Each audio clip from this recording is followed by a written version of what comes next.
Boa noite, Brasil! Mais uma vez, obrigada por vocês estarem aqui conosco na Semana do Autismo.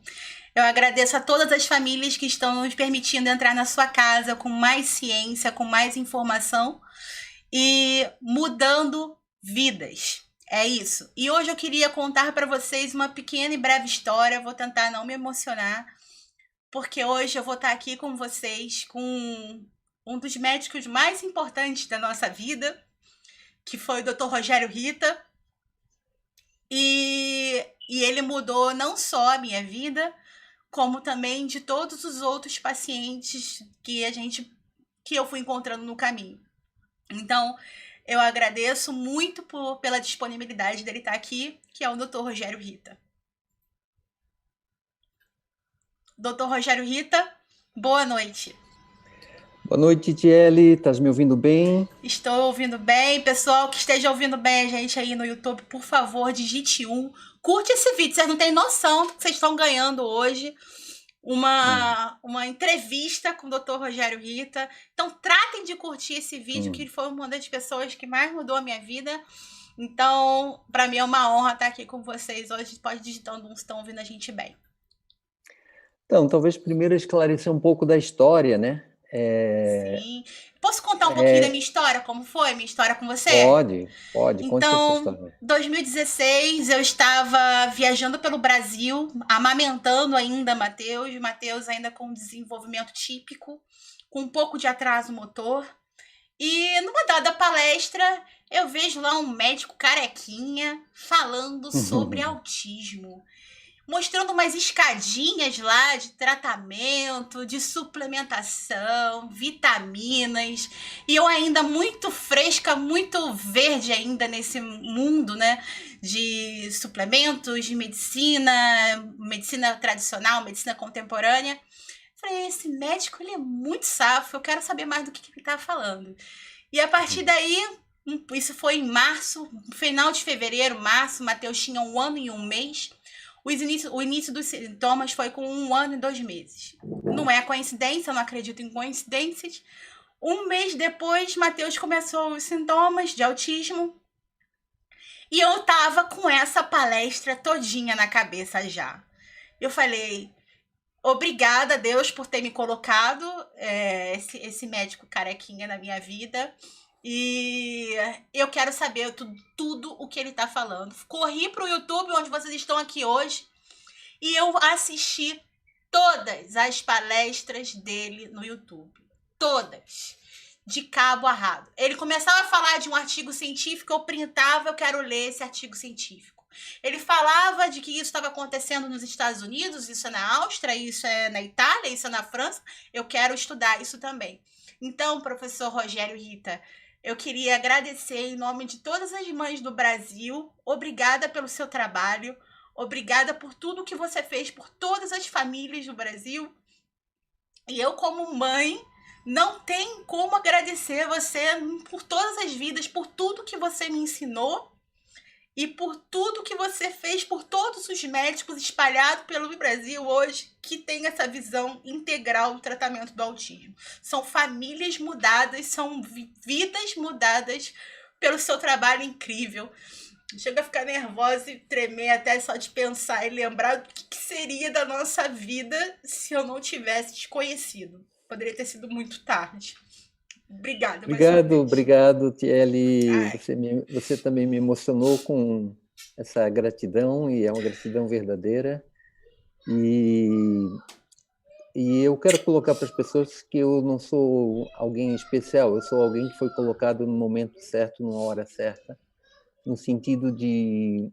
eu vou contar um pouco a minha história para vocês entenderem por que eu estou aqui e por que a Tiele fez esse agradecimento. Em 2007, eu atendi uma criança autista. A minha formação é como clínica geral, medicina interna, homeopatia e medicina antroposófica. E eu atendi uma criança autista que eu tentei ajudar com tudo o que eu sabia. E eu não conseguia ajudar com o que tinha de recurso. E daí uma paciente de uma criança, justamente uma mãe de um autista, se eu tenho que agradecer, eu tenho que agradecer a mãe dos autistas que me colocaram nesse caminho. Uma mãe de autista me veio ao consultório e falou: doutor, vai ter um médico americano em São Paulo em agosto de 2007, falando sobre um curso de autismo para médicos. O senhor não quer ir fazer? Bem, eu disse, bem, realmente eu não estou conseguindo ajudar ninguém que tem autismo com isso, eu vou lá ver o que é isso. E quando eu me defrontei com o Dr. William Shaw e vários médicos que estavam nesse simpósio no final de semana, eu fiquei profundamente impressionado com a quantidade de ciência que tinha por trás. Eu que estava acostumado, imaginei um curso de medicina alternativa, não era nada disso.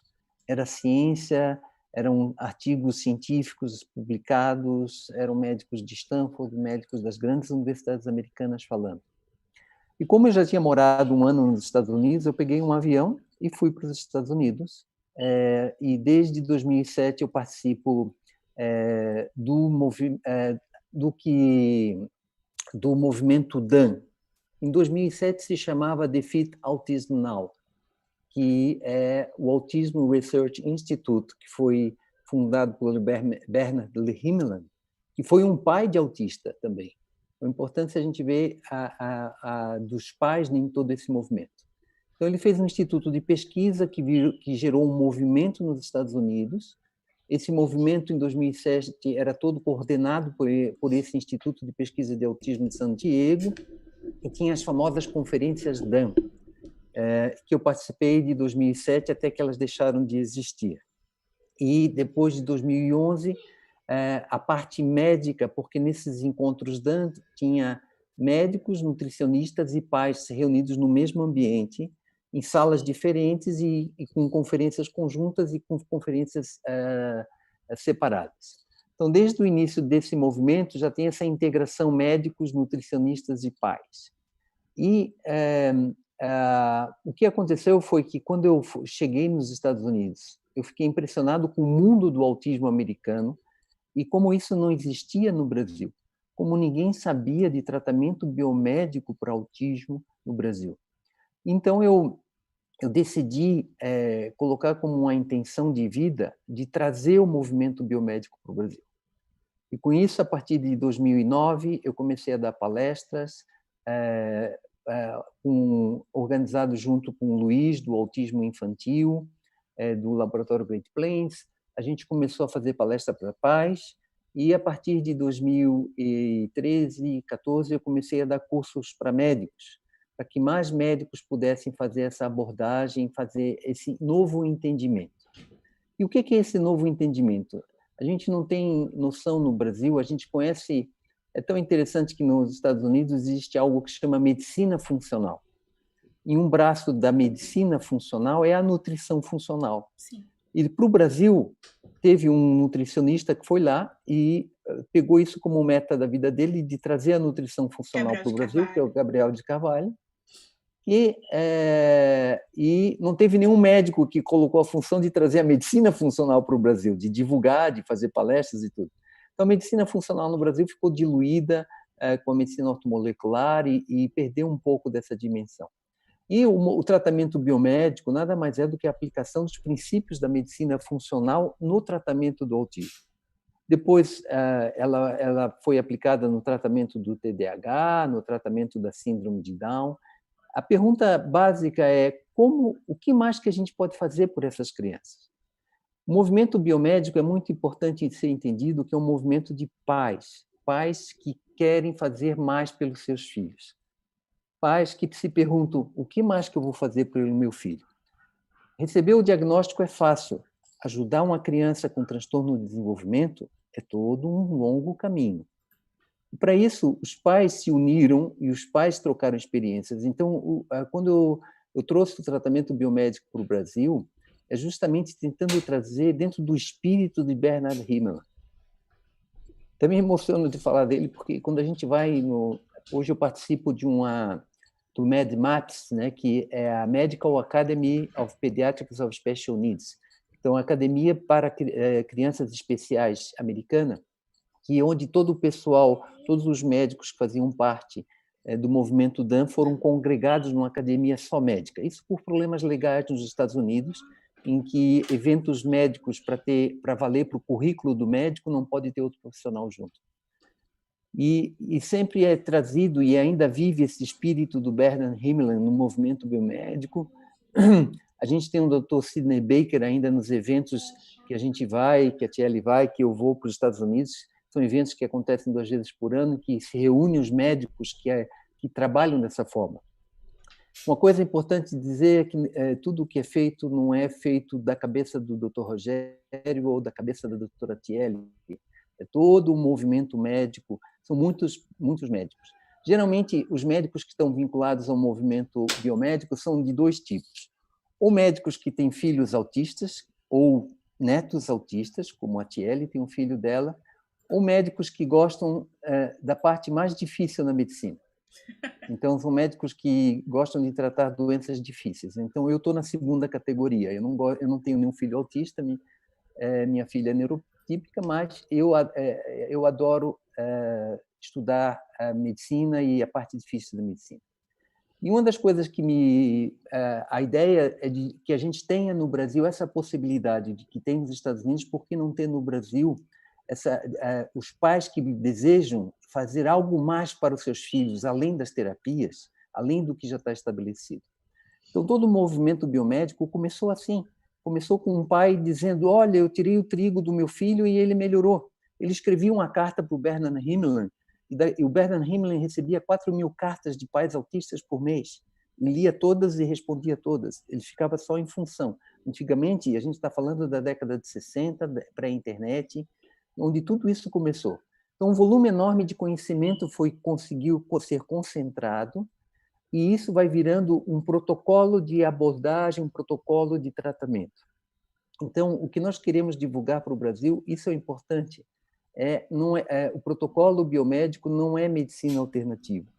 Tá? O protocolo biomédico é um protocolo médico de medicina funcional, a partir da visão da medicina funcional, que é uma visão mais moderna, em que vê o ser humano e tenta tratar o ser humano dentro de uma multicausalidade e não dentro de uma visão linear. Então, esse é o meu desejo e fico grato de ver a Thierry continuando o meu trabalho no sentido da divulgação e da existência do movimento biomédico no Brasil, agora já com o YouTube, agora já com canais, Instagram, com modernidades que não existiam em 2007. Sim. Né? Mas, assim, essa que é a ideia. Uma das ideias básicas que eu gostaria de trazer hoje à noite é um conceito que sempre me arrepia quando alguém fala de autismo. Tá? Não existe autismo, existe autismos. Autismo é uma síndrome. O que quer dizer síndrome? Quer dizer um conjunto de sinais e sintomas. Então, quando a gente vê uma criança com dificuldade de interação social, de comunidade, de dificuldade de fala, com movimentos repetitivos, com interesses restritos, isso é um conjunto de sinais e sintomas. Só que o nome correto deveria ser chamado de síndrome autística ou autismo. Então, eu sempre tento ensinar os médicos, quando eu dou curso para eles, ou nos eventos de pais, trazer esse conceito. Por que é tão importante esse conceito? Porque quando vocês verem na mídia, saiu um novo gene do autismo, saiu um novo tratamento para o autismo, você tem que fazer a seguinte pergunta depois: qual autismo? Que tipo de autismo? Então, a gente estuda o autismo não como uma entidade única, a gente estuda o autismo como sendo uma síndrome que tem uma multicausalidade.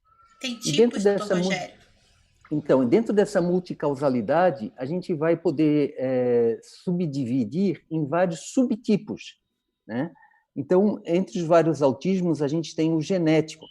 Só que dentro do autismo genético, a gente tem vários autismos de causas genéticas diferentes também. Acreditar que o autismo é 100% genético, como muitos pregueiam na internet, é realmente um viés científico causado por um fator simples. A pesquisa nos Estados Unidos, que é o país onde se faz pesquisa, vai 80% a 90% da verba para estudos genéticos.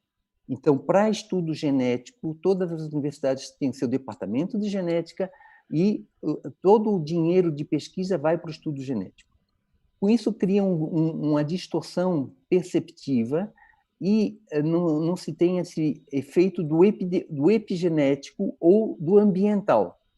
Então, entender essa multicausalidade básica. Então, primeiro a gente vai ter dois grandes tipos do autismo, que é um autismo que predomina o genético e um autismo que predomina o ambiental. Eu criei o nome de autismo tipo 1 e tipo 2 porque isso estava num trabalho científico que eu li alguns anos atrás, em que ele fazia essa diferenciação desse primeiro grande subgrupo de autismo. Então, entre os autistas genéticos, a gente pode ter desde uma síndrome de X frágil, que é a mais famosa síndrome genética causadora de autismo em 1% dos casos. A gente pode ter alterações cromossômicas, como crianças de síndrome de Down evoluindo para o autismo, a síndrome Down-autismo. A gente pode ter sinaptopatias, quer dizer, genes que interferem na construção das sinapses, que é a ligação das células dos neurônios. O interessante é a gente ver que, hoje em dia, existem alguns trabalhos falam em 800, outros trabalhos falam em 2.000 genes relacionados ao autismo. Agora, o importante é a gente ver que esses genes são de duas grandes categorias. São ou genes... primeiro, é importante dizer que a doença é poligênica, não tem um único gene causador de autismo. Então, dos 800 genes que causam autismo, tem um trabalho que é interessante, que eu não me recordo da fonte agora, mas que falava assim, 400 genes estão ligados a como se constrói o cérebro, como se constrói as sinapses. E outros 400 genes estariam relacionados como que a pessoa vai interagir e reagir com o mundo. Por exemplo, os genes de metilação, o MTHFR, MTRR, todos esses genes vão ter o distúrbio do ciclo da metilação vai ter uma alteração de como que essa pessoa vai ter a capacidade de detoxificação, a capacidade de metilação, a capacidade de excreção de toxinas. Então, a genética e o ambiental, eles se interagem e não tem como separar isso. Mas é importante a gente primeiro perceber se essa criança é mais genética ou mais ambiental. Como é que se separa isso? Primeiro, se essa criança já nasceu com atraso global do desenvolvimento, ou já apresentou sinais de atraso do neurodesenvolvimento no primeiro ano de vida. A criança tem marcos bem caracterizados do neurodesenvolvimento. A criança ela tem um riso social com 3 meses, ela senta com 6 meses, ela engatinha com 9 meses, ela anda com 1 mês, 1 ano. Ela anda com 1 ano. E ela deve falar com 2 anos. Então, esses marcos do neurodesenvolvimento, algumas crianças já não têm esses marcos desde o nascimento. Já é uma criança que já nasceu hipotônica, já é uma criança que não sentou, já é uma criança que só começou a caminhar 1 ano e 6 meses, e daí chega com 2 anos e 6 meses e não está falando, e daí recebe o diagnóstico de autismo. Então, na realidade, isso já tem um atraso global do neurodesenvolvimento, já tem um atraso do neurodesenvolvimento estabelecido, e a gente precisa discernir esses casos para poder ter um tratamento mais assertivo e mais preciso para cada paciente. O outro extremo é aquela criança que nasceu normal, que sentou, que sorriu, que andou, já estava jogando bola com 1 ano, e com 1 ano e 8 meses perde a fala, tem uma regressão do neurodesenvolvimento. Esse é o chamado de autismo mais ambiental ou autismo inflamatório. Eu gosto mais da expressão inflamatório, porque é um mecanismo, é a patofisiologia que já está estabelecida desde 2005 pelo trabalho de Vargas, e muitos autistas tinham um componente neuroinflamatório bem estabelecido. Então, primeiro a gente tem esses 2 grandes grupos de autismos genético e ambiental. E depois a gente vai ter os outros subgrupos. As outras, por exemplo, entre os genéticos você vai ter os cromossomiais, você vai ter os sindrômicos, você vai ter os de alguns genes. Então, pelo menos 25% a gente pode estabelecer como genético. Claro que hoje, com exoma e sequenciamento total de genoma, essa abordagem de a gente conseguir fazer um diagnóstico de uma alteração genética chegou a 40% a 50%. todos os estudos que falam que o autismo não é genético, que o autismo não é ambiental, é genético, se baseiam nos estudos de gêmeos. Só que eles esquecem um pequeno detalhe. Os gêmeos vivem na mesma casa, os gêmeos têm a mesma alimentação, os gêmeos O tiveram ambiente é o o mesmo mesmo. tratamento médico, os gêmeos tiveram todos os cofatores. Então, dizer que um gêmeo monozigótico e disigótico vai ter essa diferença, então, isso é a grande controvérsia no mundo do autismo, se é genético ou se não é genético. Eu acho que é sempre genético e ambiental, tem os dois fatores que a gente tem que dar, só que a gente tem que ver o que está mais preponderante. Porque aquela criança que teve uma regressão é um quadro nitidamente mais inflamatório. As medidas anti-inflamatórias, como a dieta, vão ter um papel muito mais predominante. A busca de causadores desse processo inflamatório, como alguma infecção, alguma toxicidade ambiental que causa inflamação, vai ser muito maior. A alergia alimentar tem que ser muito mais buscada. Um autismo mais genético, a influência das terapias anti-inflamatórias vai ser menor. Mas isso não quer dizer que nós não tenhamos terapias para pacientes genéticos e que nós não podemos ajudar esses pacientes. Todos podem melhorar, né? Exatamente. Por que todos podem melhorar? Porque existe uma coisa que se chama plasticidade cerebral. Esse cérebro foi agredido de alguma forma e o cérebro pode ser influenciado de muitas formas. Eu quero dar um exemplo de um caso genético, por exemplo, que me impressionou bastante. Era uma microdeleção do cromossoma 22. E eu dei metilcobalamina, a famosa vitamina B12. Então, a vitamina B12 ela tem um efeito epigenético. Ela não atua só a nível da metilação, mas essa metilação pode ter um efeito epigenético. E essa criança teve um grande ganho de fala, mesmo tendo uma alteração genética cromossomial, uma microdeleção ou uma microduplicação. Então, isso que a gente observa, que a gente pode ter uma ação epigenética. A vitamina D tem uma ação epigenética. Vários nutrientes que a gente usa, e hoje já está bem estabelecido, a nutrigenômica. Como que com nutrientes a gente influencia o terreno genético, o terreno dessa pessoa. E mudando o terreno, a gente vai mudar. Então, se diante do diagnóstico, o pai só aceita o diagnóstico e faz terapia, vai ter uma evolução. Se, além de fazer a terapia e todo o diagnóstico médico, ele fizer todo o tratamento biomédico, abrir com mais leques, mais intervenções, você vai ter uma outra direção no futuro dessa criança. A gente não promete cura, a gente quer tratar e quer ajudar essas crianças. E todos os pais têm um impulso natural de amor. Vou te contar um segredo, Tcheli. Sabe por que eu fiquei nessa história? Por causa dos pais. Sabe, eu antes, como clínico, atendia pessoas, fazia anti-envelhecimento, ortomolecular, e quando tem uma consulta de pais que chegam até a mim, tem um estado no consultório que é um estado de amor, né? Então, esse estado de amor é muito diferente você tratar... num estado de amor, a gente está olhando para a criança e ver como que a gente pode ajudá-la a desenvolver, do que estar num estado de medo de eu quero evitar doença, eu quero evitar câncer, eu quero evitar a morte. Então, o estado que o paciente está no consultório é muito diferente diante do médico, e o médico tem que lidar com estados diferentes. Então, justamente os pais que buscam um tratamento biomédico, eu faço uma prova. Por que eu estabeleci e tento ensinar para todos os médicos começarem com a dieta?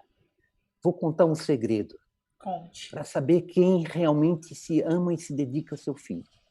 Dieta é difícil. Não adianta. Se você quer algo fácil, vai fazer o que está estabelecido, que é dar remédio psiquiátrico e deixar tudo sob responsabilidade dos terapeutas. Não tem problema.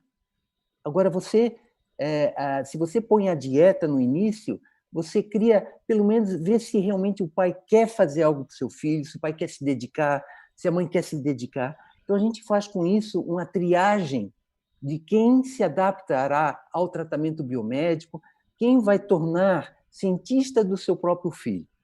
Então, outra crítica que nós temos dentro do tratamento biomédico, vocês não são científicos, não está provado. Bem, que tal a gente, ao invés de esperar o estudo duplo cego randomizado, a gente transformar os pais de cientistas dos seus filhos. Tudo que nós fazemos são coisas seguras, coisas que já foram utilizadas em outros momentos, em outras doenças, são coisas que não têm risco. Simples. Então, o pai está autorizado a fazer isso. Por isso que o movimento biomédico inicialmente se chamava Defeat Autism Now. Vença o autismo agora. Por quê? Porque os pais chegam e diziam para os médicos: eu não posso esperar sair um estudo duplo cego randomizado. Isso demora 5 a 10 anos. A ciência, um trabalho diz que sim, outro trabalho diz que não, um trabalho diz que sim, outro trabalho diz que não. Então, eu não posso esperar por isso. Meu filho tem que melhorar agora, porque a gente tem uma janela de oportunidade, de neuroplasticidade, e tem até 7 anos, e depois temos uma outra janela até 14 anos.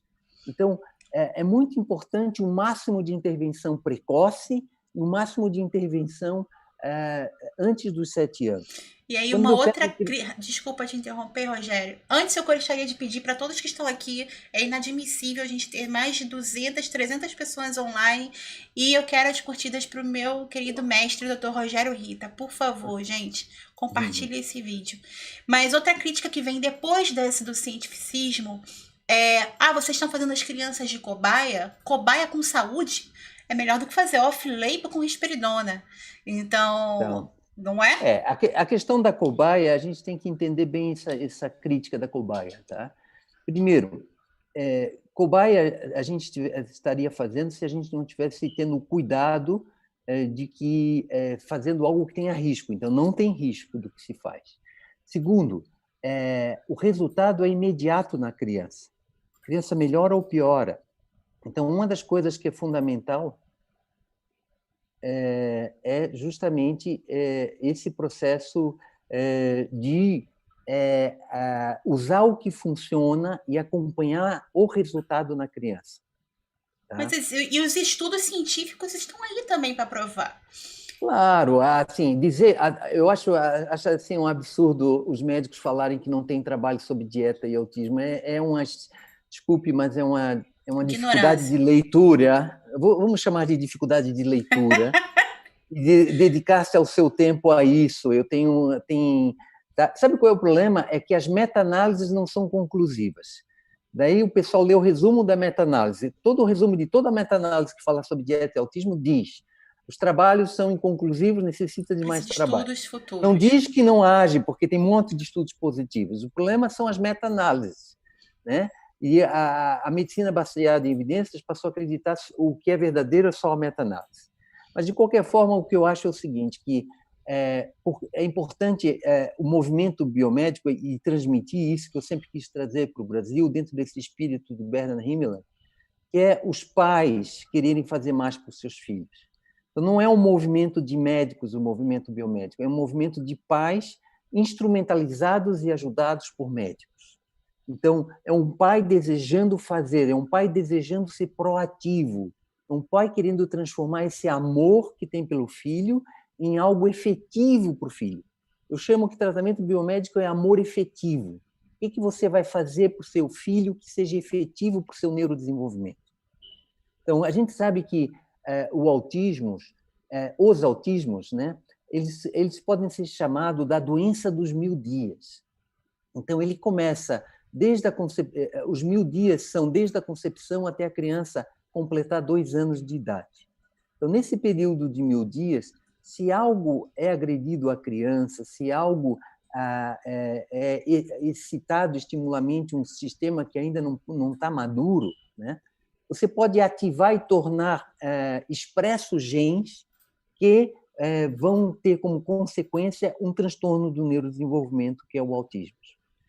A gente não tem ideia do que passa dentro do cérebro de uma criança desde o nascimento até 2 anos de idade.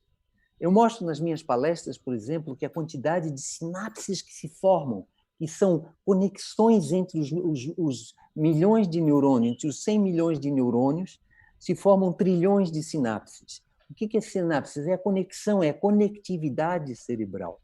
E essa conectividade ela vai como que uma árvore que cresce para todos os lados até 2 anos de idade, e se tiver uma inflamação, se tiver uma toxicidade, se tiver algo que atrapalhe esse neurodesenvolvimento, esse crescimento exponencial em todas as direções, a gente vai ter como consequência uma síndrome autística. Sim. Tá? E a importância a gente vê que a medicina ainda não deu... A pediatria já conhece a importância dos 1000 dias, mas porque os 1000 dias é onde se forma o corpo físico da criança. O que acontece é que não se deu significado ainda das consequências de fatores ambientais que atrapalham o neurodesenvolvimento, como o uso de antibióticos, como o uso do leite de vaca, como o uso de Corticoide. vários fatores ambientais, agrotóxicos, metais pesados. Então, tudo isso pode intervir. Tá? Então, muitas vezes, a gente pega basicamente no consultório 3 grandes subgrupos de autismo. Um autista genético, que é aquele que já teve um atraso geral, pode ser uma mitocondriopatia, pode ser várias causalidades genéticas. A gente pega o regressivo, que é clássico, e a gente pega aquele que é um intermediário, que não é tão claro. Andou, mas não andou muito, não tinha firmeza, atrasou um pouquinho no andar, já atrasou um pouquinho para sentar, já não ria bem. E daí, depois de algum evento, geralmente uma infecção, o uso de um antibiótico.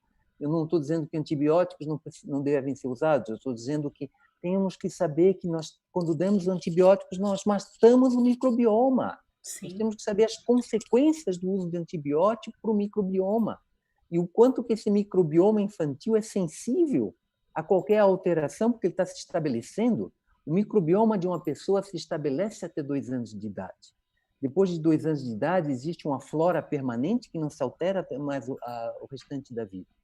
Então, é importante a gente ter essa compreensão desses vários tipos de autismo, e daí a gente vai ver as várias comorbidades.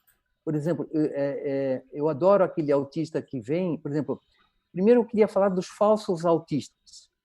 Tem muitas Isso é crianças muito legal que também. são falsas autistas. Como eu virei uma referência sobre o tema, eu acabo recebendo gente do Brasil inteiro e muitos vêm para que eu dê o diagnóstico, né? E muitos eu tiro o diagnóstico. Por que eu tiro o diagnóstico? Porque tem várias crianças que simplesmente, de 1 a 2 anos de idade, a mãe teve que ir trabalhar e não foi colocada na creche, ou não tem uma babá, ou não tem uma estimulação adequada. A criança foi colocada na frente da televisão e está lá hipnotizada com a televisão. O problema é que a criança precisa de movimento para ter neurodesenvolvimento. O movimento é fundamental para haver a estimulação para o desenvolvimento cerebral. Então, muitas crianças que tiveram o problema de tela exposto excessivamente desde muito cedo, elas acabam tendo sinais autísticos e a simples mudança de hábito, né? E por exemplo, uma paciente me marcou muito, que foi uma paciente que dizia assim: doutor, depois que eu saí do apartamento e fui para casa, minha filha deixou de ser autista. Ela começou a brincar na rua, ela começou a sair, ela começou a ser criança. O problema da criança é que ela não está tendo mais a oportunidade de Um ser criança no resgate à mundo moderno. infância, né? O resgate da infância. Então, esse aumento da incidência do autismo é justamente porque a infância está sendo duramente atingida pela modernidade. O autismo é uma doença da modernidade. A gente é uma consequência da modernidade. Todos os fatores da modernidade, como, por exemplo, o atraso da maternidade, favorece o autismo. A gente sabe que a estabilidade genética, ela, depois dos 35 anos, tem uma instabilidade do cromossoma. As pessoas pensam só em síndrome de Down, isso é uma estabilidade cromossômica maior, mas existe uma estabilidade de cromossoma pequeno, e isso também pode favorecer o autismo.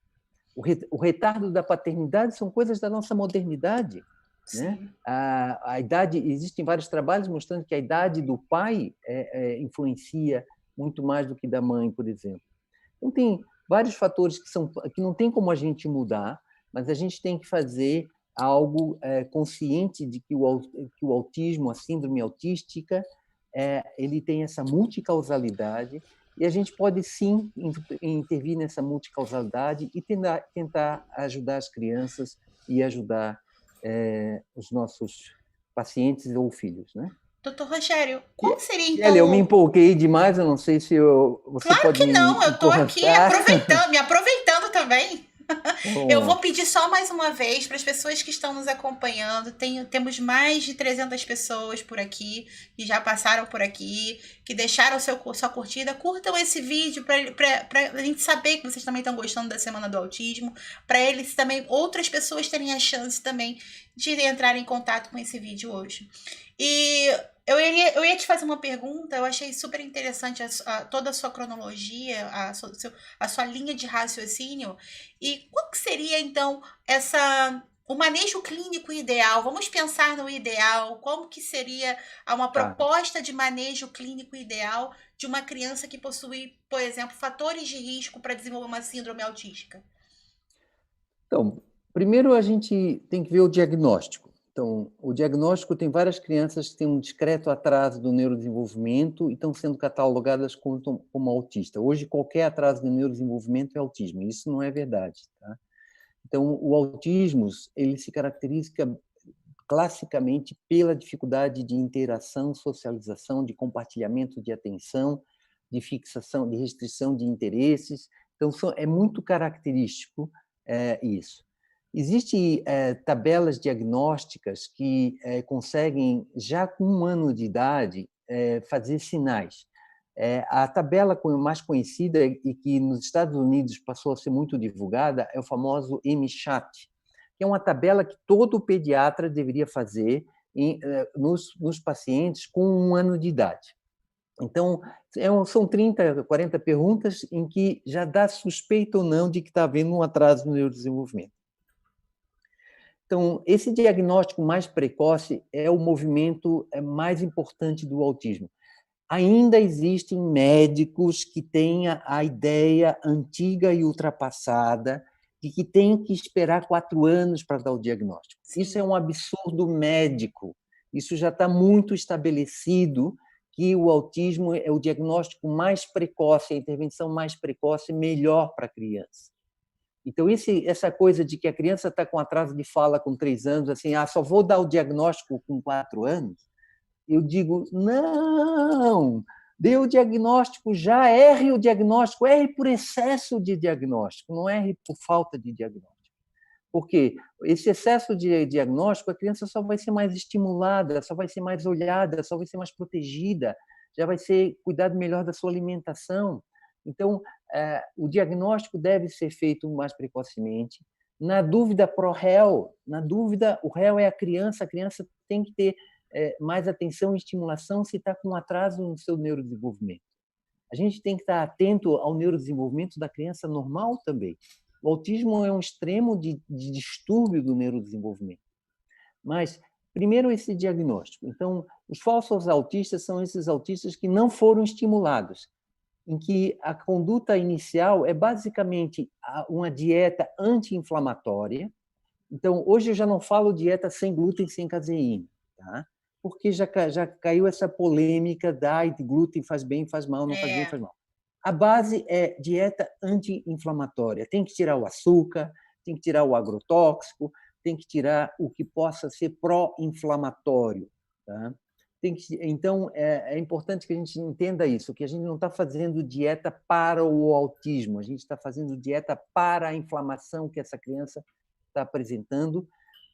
Essa inflamação pode estar a nível gastrointestinal e refletindo, ativando a neuroinflamação. A gente sabe essa interconexão entre neuroinflamação e inflamação gastrointestinal. Já existem inúmeros trabalhos comprovando isso. Então, primeiro é fazer esse diagnóstico e fazer algo simples.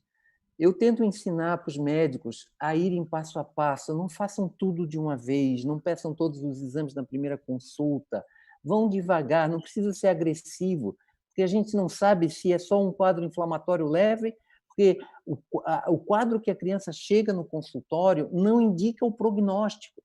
O que indica prognóstico no tratamento biomédico? O quanto que a criança responde com 1 ano de tratamento biomédico.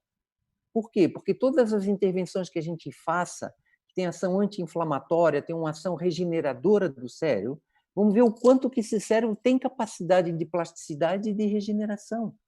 Então, a regeneração cerebral ela pode se dar mais ou menos. Então, eu já tive pacientes graves que em 6 meses estavam muito melhores, e já tive pacientes leves que não conseguiram deixar de ser leves. Tá? Então, é importante a gente não ter esse critério de fazer tudo já no diagnóstico, já buscar tudo. Os pais, então, meu Deus, eu tenho pena dos pais que saem fazendo TO, fono, psicopedagogia para uma criança Ecoterapia, de musicoterapia. ecoterapia, musicoterapia para uma criança de 2 anos de idade. Tem que assinar a carteira. Exatamente. Então, é muito importante, eu tento trazer e divulgar e ensinar o discernimento, o senso comum. Espera aí, você não está lidando com uma doença como uma gripe que você tem que dar um remédio efetivo, senão pode agravar. Você está lidando com um processo de neurodesenvolvimento. E tem que ser visto de forma processual. Você faz uma intervenção, você vê se essa intervenção funcionou. Se funcionou, continua. O que mais? Faz uma segunda intervenção, funcionou, continua. Então, cada intervenção, você não tentem fazer todas as intervenções juntas. Por quê? Porque o que funciona tem que continuar e você pode estar gastando tempo, dinheiro e atenção no que não funciona. Comece o simples, né? Eu já tive várias crianças que eu tirei da dieta. Eu não sou um fã de dieta porque acho que é a dieta. Primeiro, a dieta para fazer uma triagem dos pais.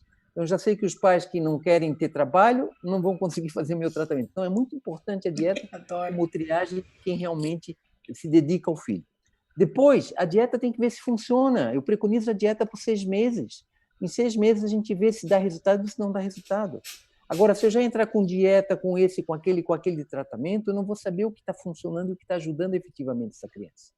Então, assim, uma das coisas que eu tento fazer em trazer o tratamento biomédico para o Brasil é como que a gente pode abrasileirar o tratamento biomédico. Então, a gente tem como fazer clinicamente o tratamento biomédico sem exames, a gente pode fazer com exames americanos e caros, ou pode fazer sem. O importante é a criança e a evolução da criança. O critério que os pais têm que saber e têm que aprender é ganhos neurológicos progressivos. Isso é o básico. A criança tem que estar tendo ganhos neurológicos progressivos.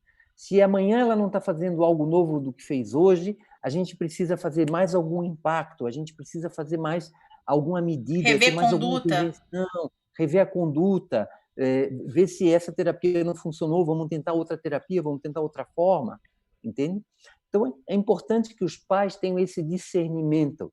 Primeiro, não façam tudo ao mesmo tempo, testem e vejam o resultado, use o que funciona. Essa frase é a frase do Bernard Himmelmann, use o que funcione, use o que funcione. Para os pais, existe o Autism Research Institute, que está como autism.org, tem muitos webinars lá para pais, muitos webinars muita lá. Muita pesquisa também que eles publicam pesquisa, lá. E muita coisa que eles pesquisam, atualização, é muito bom esse webinar, esse site que tem até em espanhol, não tem em português, mas tem em espanhol. Então, primeiro é a gente fazer esse diagnóstico e fazer uma intervenção. Depois, eu trato esses pacientes vendo a cada 2, 3 meses, e a cada 2, 3 meses a gente programa uma intervenção, 2 intervenções. Vamos ver o efeito disso. O que funcionou continua e vai se somando as intervenções.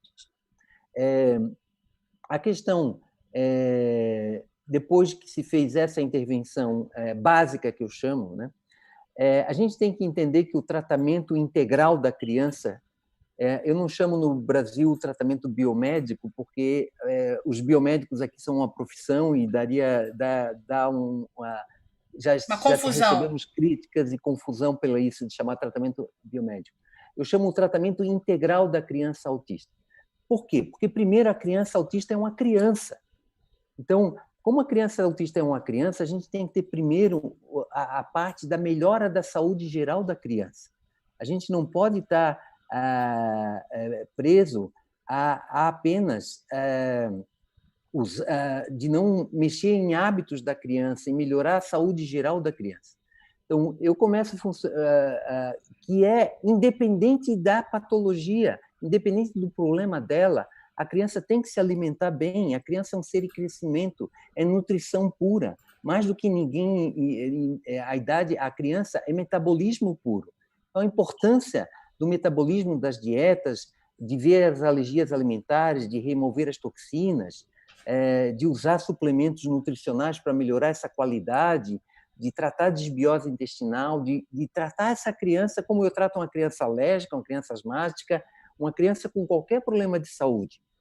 E isso é o que a medicina funcional ela resgatou aqui no Brasil, ou resgatou, a medicina funcional tenta resgatar isso dentro da medicina, que é o fato de voltar ao bom senso dentro da medicina e lembrar do básico. Os médicos esqueceram do básico e estão só mais se especializando no complexo. Então, o básico primeiro é ver a saúde e a melhora da saúde da criança como um todo. O segundo passo do tratamento, e o grande passo do tratamento, é a questão de modular o comportamento e nutrir o cérebro. Então, aí a gente começa, precisa modular o comportamento com um remédio psiquiátrico? Talvez precise. Eu não sou contra o remédio psiquiátrico, eu sou contra achar que o remédio psiquiátrico está tratando a criança. O remédio psiquiátrico não está tratando o processo que está levando essa criança a ter o autismo, que é o processo inflamatório, que é a desbiose intestinal, ou que é a dificuldade de fazer sinapses que ela apresenta. Então, o importante é a gente entender isso, que a gente tem que modular esse cérebro, se necessário, usar remédios psiquiátricos. Tá? Graças a Deus, hoje a gente tem um fitoterápico muito famoso, que eu não sei se você já apresentou sobre o CBD. Ainda não. Só comentei sobre. Então, assim, a gente, dentro do mundo do autismo, a gente está tendo uma grande bênção com o CBD, porque isso nos permite tirar os remédios psiquiátricos. Eu não acho que a CBD ele tem uma ação anti-inflamatória por um lado, mas por outro lado ele tem uma ação que modula um pouco o comportamento, porque a alteração, a neurofisiologia do autismo, ela é muito. O autismo é uma criança com muito neurônios excitatórios ativados. Então é aquela criança que não pode parar, fica andando de um lado para outro, fica se movimentando. Então ela está sempre com a neuroexcitação, né? E o CBD é um grande desexcitatório do cérebro, é um grande calmante do cérebro, e é natural, e é uma grande possibilidade terapêutica, e a gente está tendo resultados muito felizes com ele aqui no tratamento de crianças. Tá? Felizmente, recentemente no Brasil, houve uma mudança, né, de paradigmas em relação ao CBD, então hoje está muito mais fácil, as crianças têm indicação do uso do canabidiol, conseguir até mesmo importar esse medicamento. A previsão é que no final do ano o CBD vai estar como remédio fitoterápico em qualquer farmácia. Tá? Isso é a previsão. Aqui a gente compra no mercado, eu compro do lado do feijão, tá lá, CBD oil. Lá nos Estados Unidos já existe isso, né? Aqui é então, totalmente diferente para a visão em relação ao canabidiol. Então, o que eu quero continuar a minha linha de pensamento é o seguinte. Então, primeiro, a gente tem que melhorar a saúde geral da criança. Tá? Segundo, a gente tem que modular esse comportamento. Isso a gente pode usar nutracêuticos, a gente pode usar medidas anti-inflamatórias, medidas de detoxicação, a gente pode usar homeopatia, a gente pode usar muitas técnicas que podem fazer essa modulação. Florais, óleos essenciais, muitas. Eu tenho um livro de autismo que é publicado todos os anos, que já está em mais ou menos 400 técnicas que se pode usar em autismo. Sabia? Conhece esse livro? É um livro que eles publicam sobre terapias de autismo. Depois eu te mando. O azul? Um azul? O azul. Sim. Então, que eles fazem um pequeno relato de cada uma das terapias. Tudo que foi usado e teve um efeito, eles relatam lá para ver. A gente tem um leque de 400 possibilidades de ajuda. O importante é a gente ter esse pensamento, como que a gente pode ajudar? Como que a gente, sabe, é impossível uma criança fazer terapia e tendo diarreia. Exatamente. É impossível uma criança fazer terapia e estando agitada porque comeu um monte de açúcar antes de entrar na terapia. É impossível uma criança fazer terapia e ganhar como prêmio da terapia um doce com corante. Sim. Então, essas coisas precisam ser corrigidas, ser entendidas, e que tem esse processo mais amplo do tratamento do autismo. Mas, infelizmente, isso só vai acontecer, desculpa te interromper, depois que a própria visão médica sobre o autismo mudar. Porque enquanto ficar se achando que o autismo é só um transtorno, não pode nem falar que é doença, num transtorno psiquiátrico, neurológico, que está lá enquadrado no CDF, que faz parte do compêndio da DSM-5, entender que tem causas metabólicas, como a sua linha de raciocínio foi perfeita, autismo tipo 1, tipo 2, causas orgânicas, enquanto isso não mudar, a criança vai receber o diagnóstico e vai terapia é remédio. Então, uma das grandes dores que eu sinto é que eu vejo, por exemplo, né? Eu no início, quando eu comecei, vocês imaginem, eu comecei a tratar crianças autistas em 2008, né? Eu estudei em 2007 e em 2008 comecei a tratar. E daí no início eu fui ridicularizado, né? Porque estava dando dieta para as crianças, estava orientando o matar-fungo do intestino.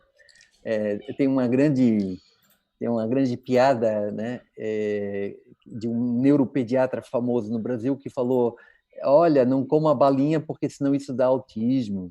Então, gozando de mim nesse sentido. Mas depois de um certo tempo, os neuropediatras da cidade eles foram passando por uma outra etapa, que é respeitando menos resultados. Porque as crianças que eles não viam nenhum resultado, eles começaram eles começaram a ver resultados, daí eles começaram a encaminhar para mim os pacientes. Só que daí agora a gente está na terceira etapa e mais difícil, que eles estão de novo combatendo, porque eles estão perdendo os pacientes, porque os pacientes que vêm entre ficar recebendo risperidona ou só um remédio e indicação de terapia, a gente oferece todo um leque de ajuda muito maior, né? Então, assim, por isso que os pais não podem esperar pelos médicos. Os médicos têm interesses econômicos, têm interesses cooperativos, têm um paradigma médico que é linear, não é só uma questão... Os pais têm que estudar. Não é só ter que estudar, é ter que mudar uma forma de pensar. Toda a medicina está construída no organicismo materialista. Então, o que tu aprendes na faculdade é um organicismo materialista. Esse é um problema do cérebro, é só um problema do cérebro.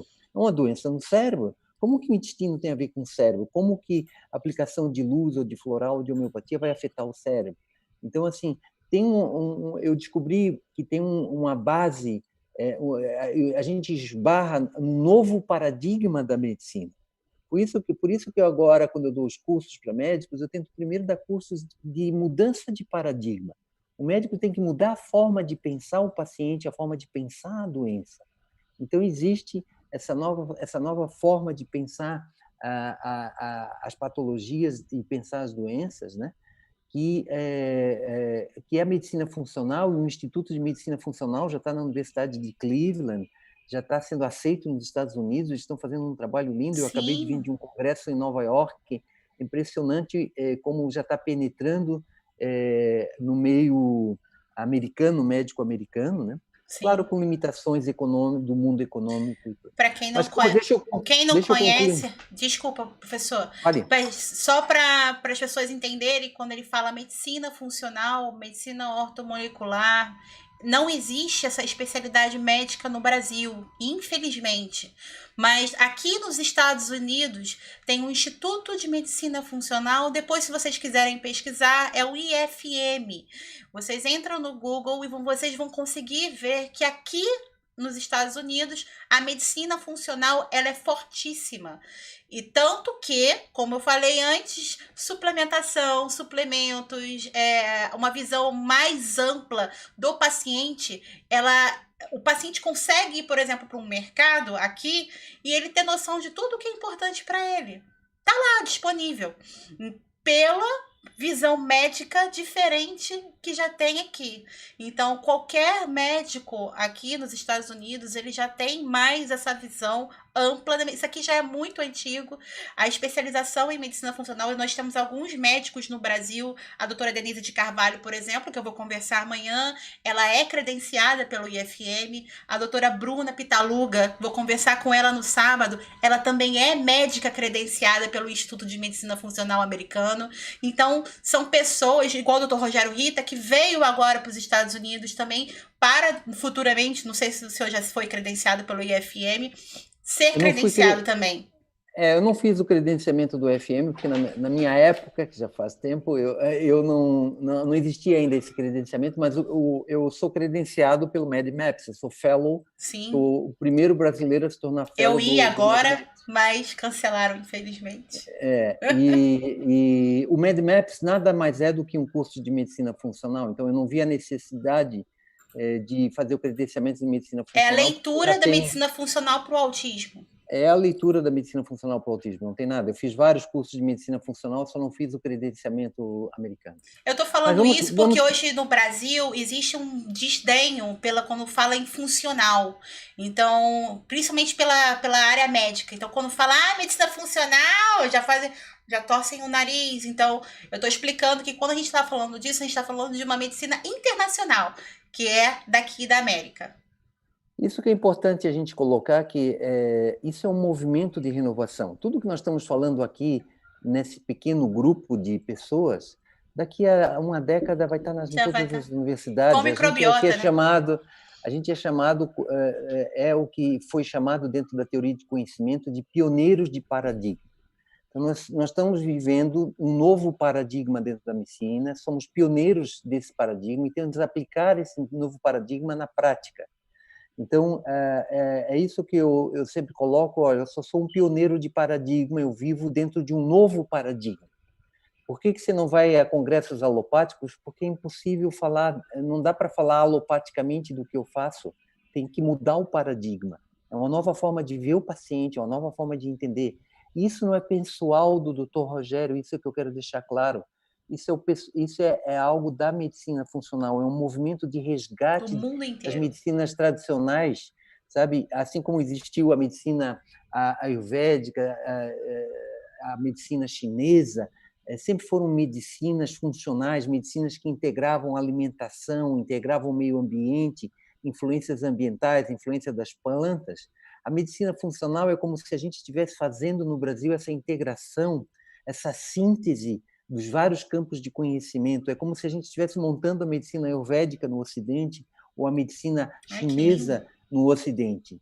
Então, a gente tem que entender que é todo um novo paradigma que vai revolucionar completamente como é feita a medicina em 10 a 20 anos. A gente só está sendo pioneiro, a gente só está na frente dos outros, a gente não é melhor nem pior, a gente só é pioneiro, a gente gosta de pessoas que buscam e vão atrás das novidades e tem esse discernimento e essa vontade de estudar. Vamos encerrar o tratamento do autismo, Kelly? Tem muita pergunta aqui para o senhor. Tá. Então vamos encerrar a nossa linha de tratamento. Eu acho que eu vou fazer essa síntese do tratamento e depois a gente deixa meia hora para perguntas. Para as perguntas, ótimo. Tá?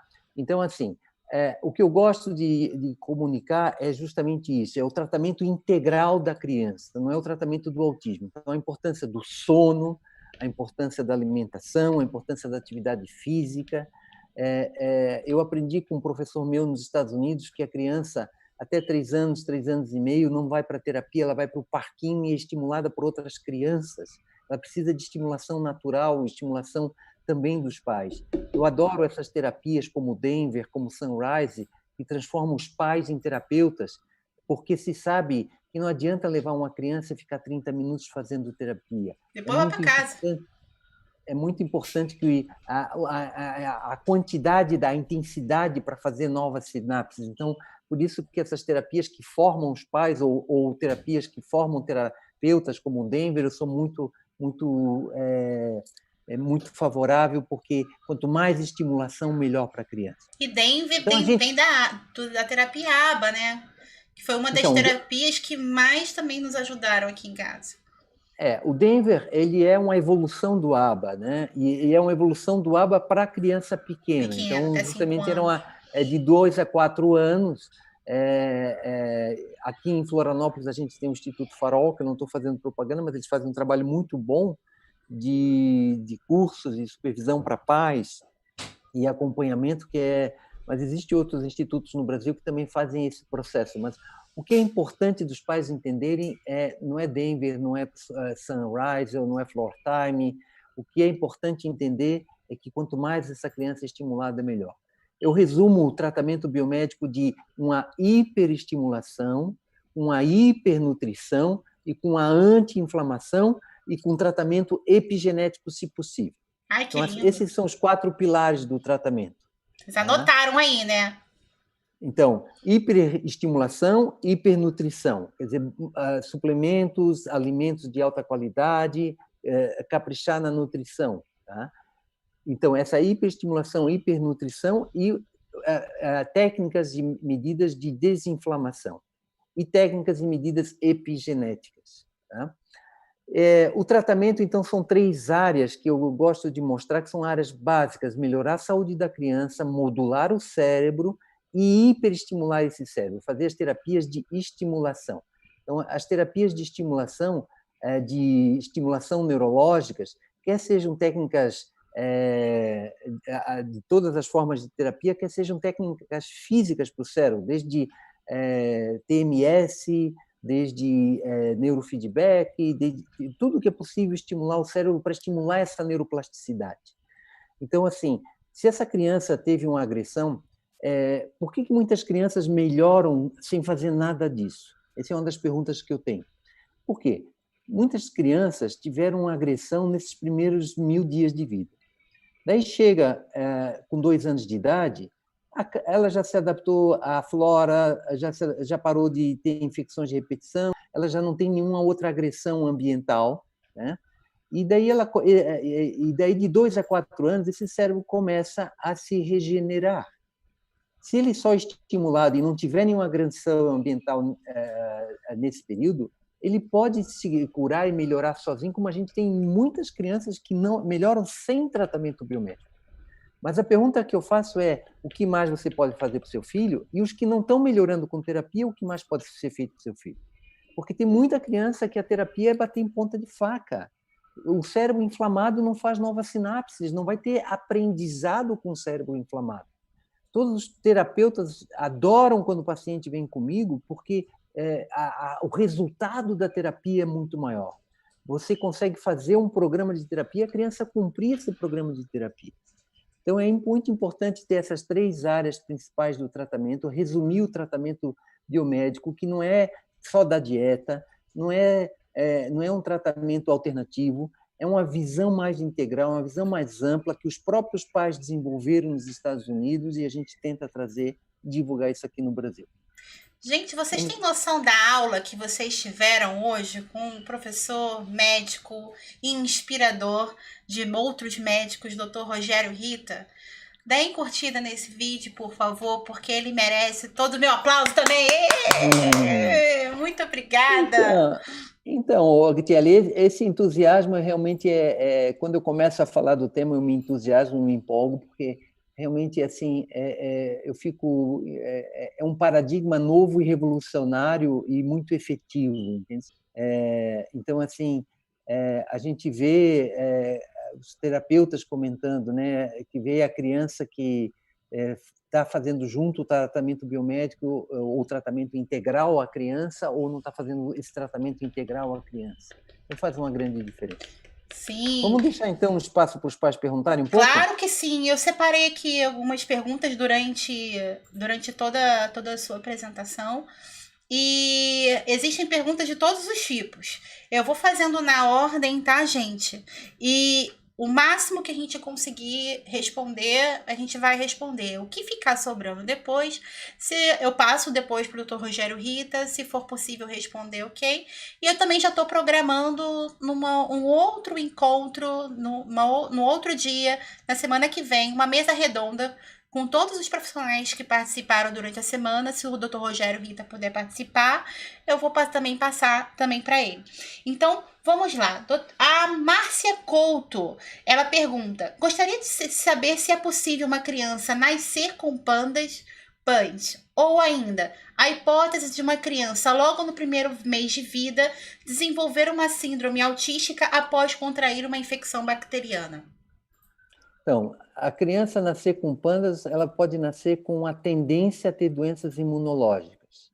Então, o PANDAS é uma autoimunidade, é uma doença de autoimunidade. O corpo produz anticorpo contra uma bactéria e acerta o cérebro, assim como pode acertar as juntas, assim como pode acertar o coração. Já é conhecido a doença reumática, já é conhecido.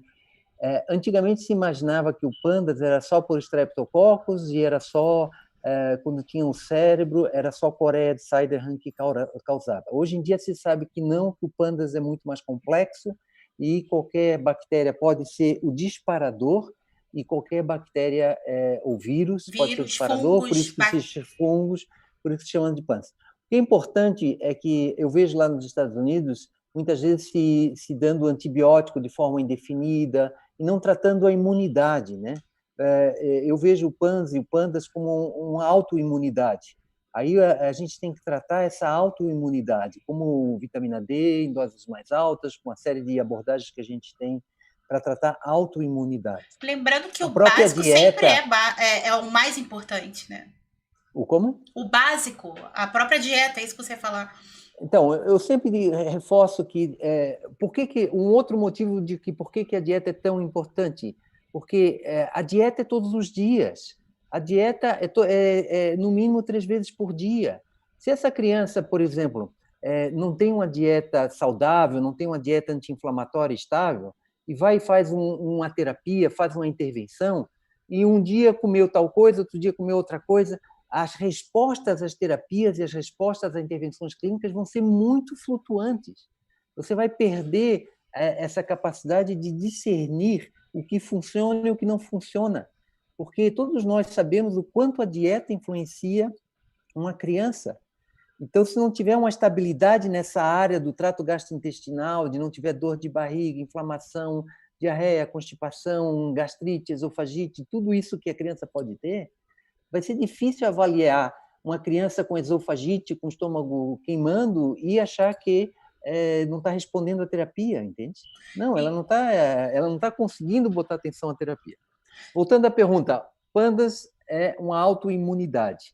O que é autoimunidade? É autotoxicidade. Esse sistema imune já foi muito lesado e geralmente existe uma relação entre a presença de doenças autoimunes na mãe e autismo.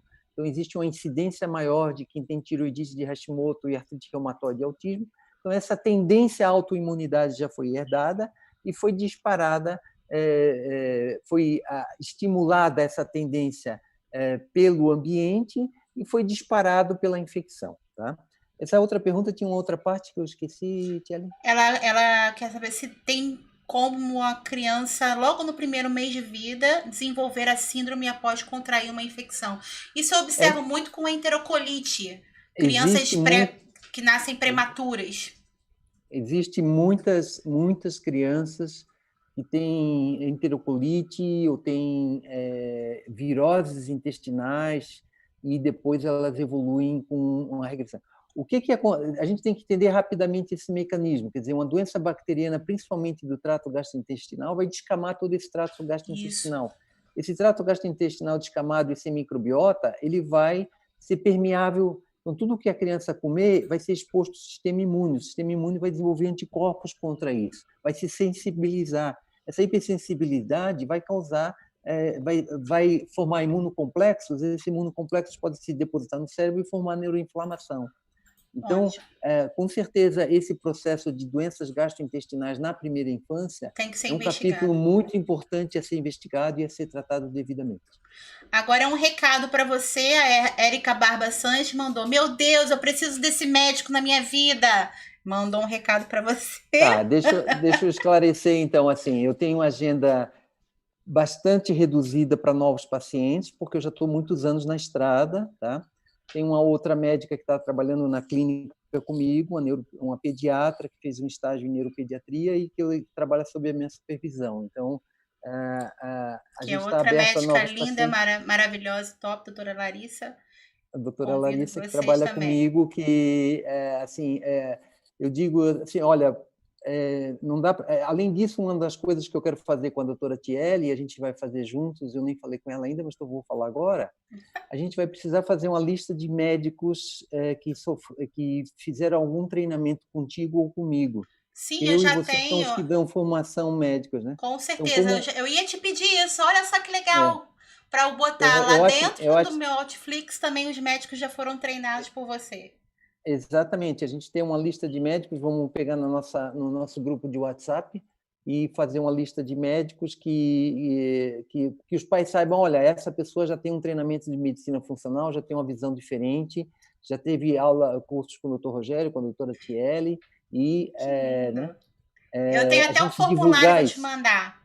Eu tenho um formulário Ótimo, online para os profissionais já responderem, autorizarem a gente a divulgar contato, telefone e tudo mais. ótimo, perfeito. Eu acho que isso é importante que os pais procurem um médico, tenham um médico, não adianta. Acho que tem que ter um médico próximo, porque não é vir fazer uma consulta em E nunca Florianópolis, é mais um voltar. acompanhamento, né? É importante que os pais saibam que isso é um processo, não é fazer uma consulta. O médico alopata, ele faz você tem autismo, toma risperidona, vai para terapia, não precisa voltar mais para cá, entende? O tratamento biomédico é diferente, é um tratamento integral da criança. A gente acompanha a evolução da criança, a gente inscreve essa criança na nossa vida e vai acompanhando a evolução dela a cada 3, 6 meses. Então, o importante é que os pais entendam que é isso. O médico é um acompanhamento médico e não só uma consulta médica aleatória. Tá? É importante também os pais entenderem que sempre que possível, mas os médicos também entenderem, encaminhar também sempre para o nutricionista, porque o médico não vai dar conta, geralmente, de tudo também. Inicialmente, quando eu comecei a trabalhar, eu fazia tudo, porque não tinha nenhuma nutricionista treinada, Agora né? tem Maria Rosa, linda, maravilhosa Não, também. graças a Deus apareceu na minha vida a Maria Rosa e depois apareceu a Suzana. Hoje na minha clínica tenho 2 nutricionistas bem capacitadas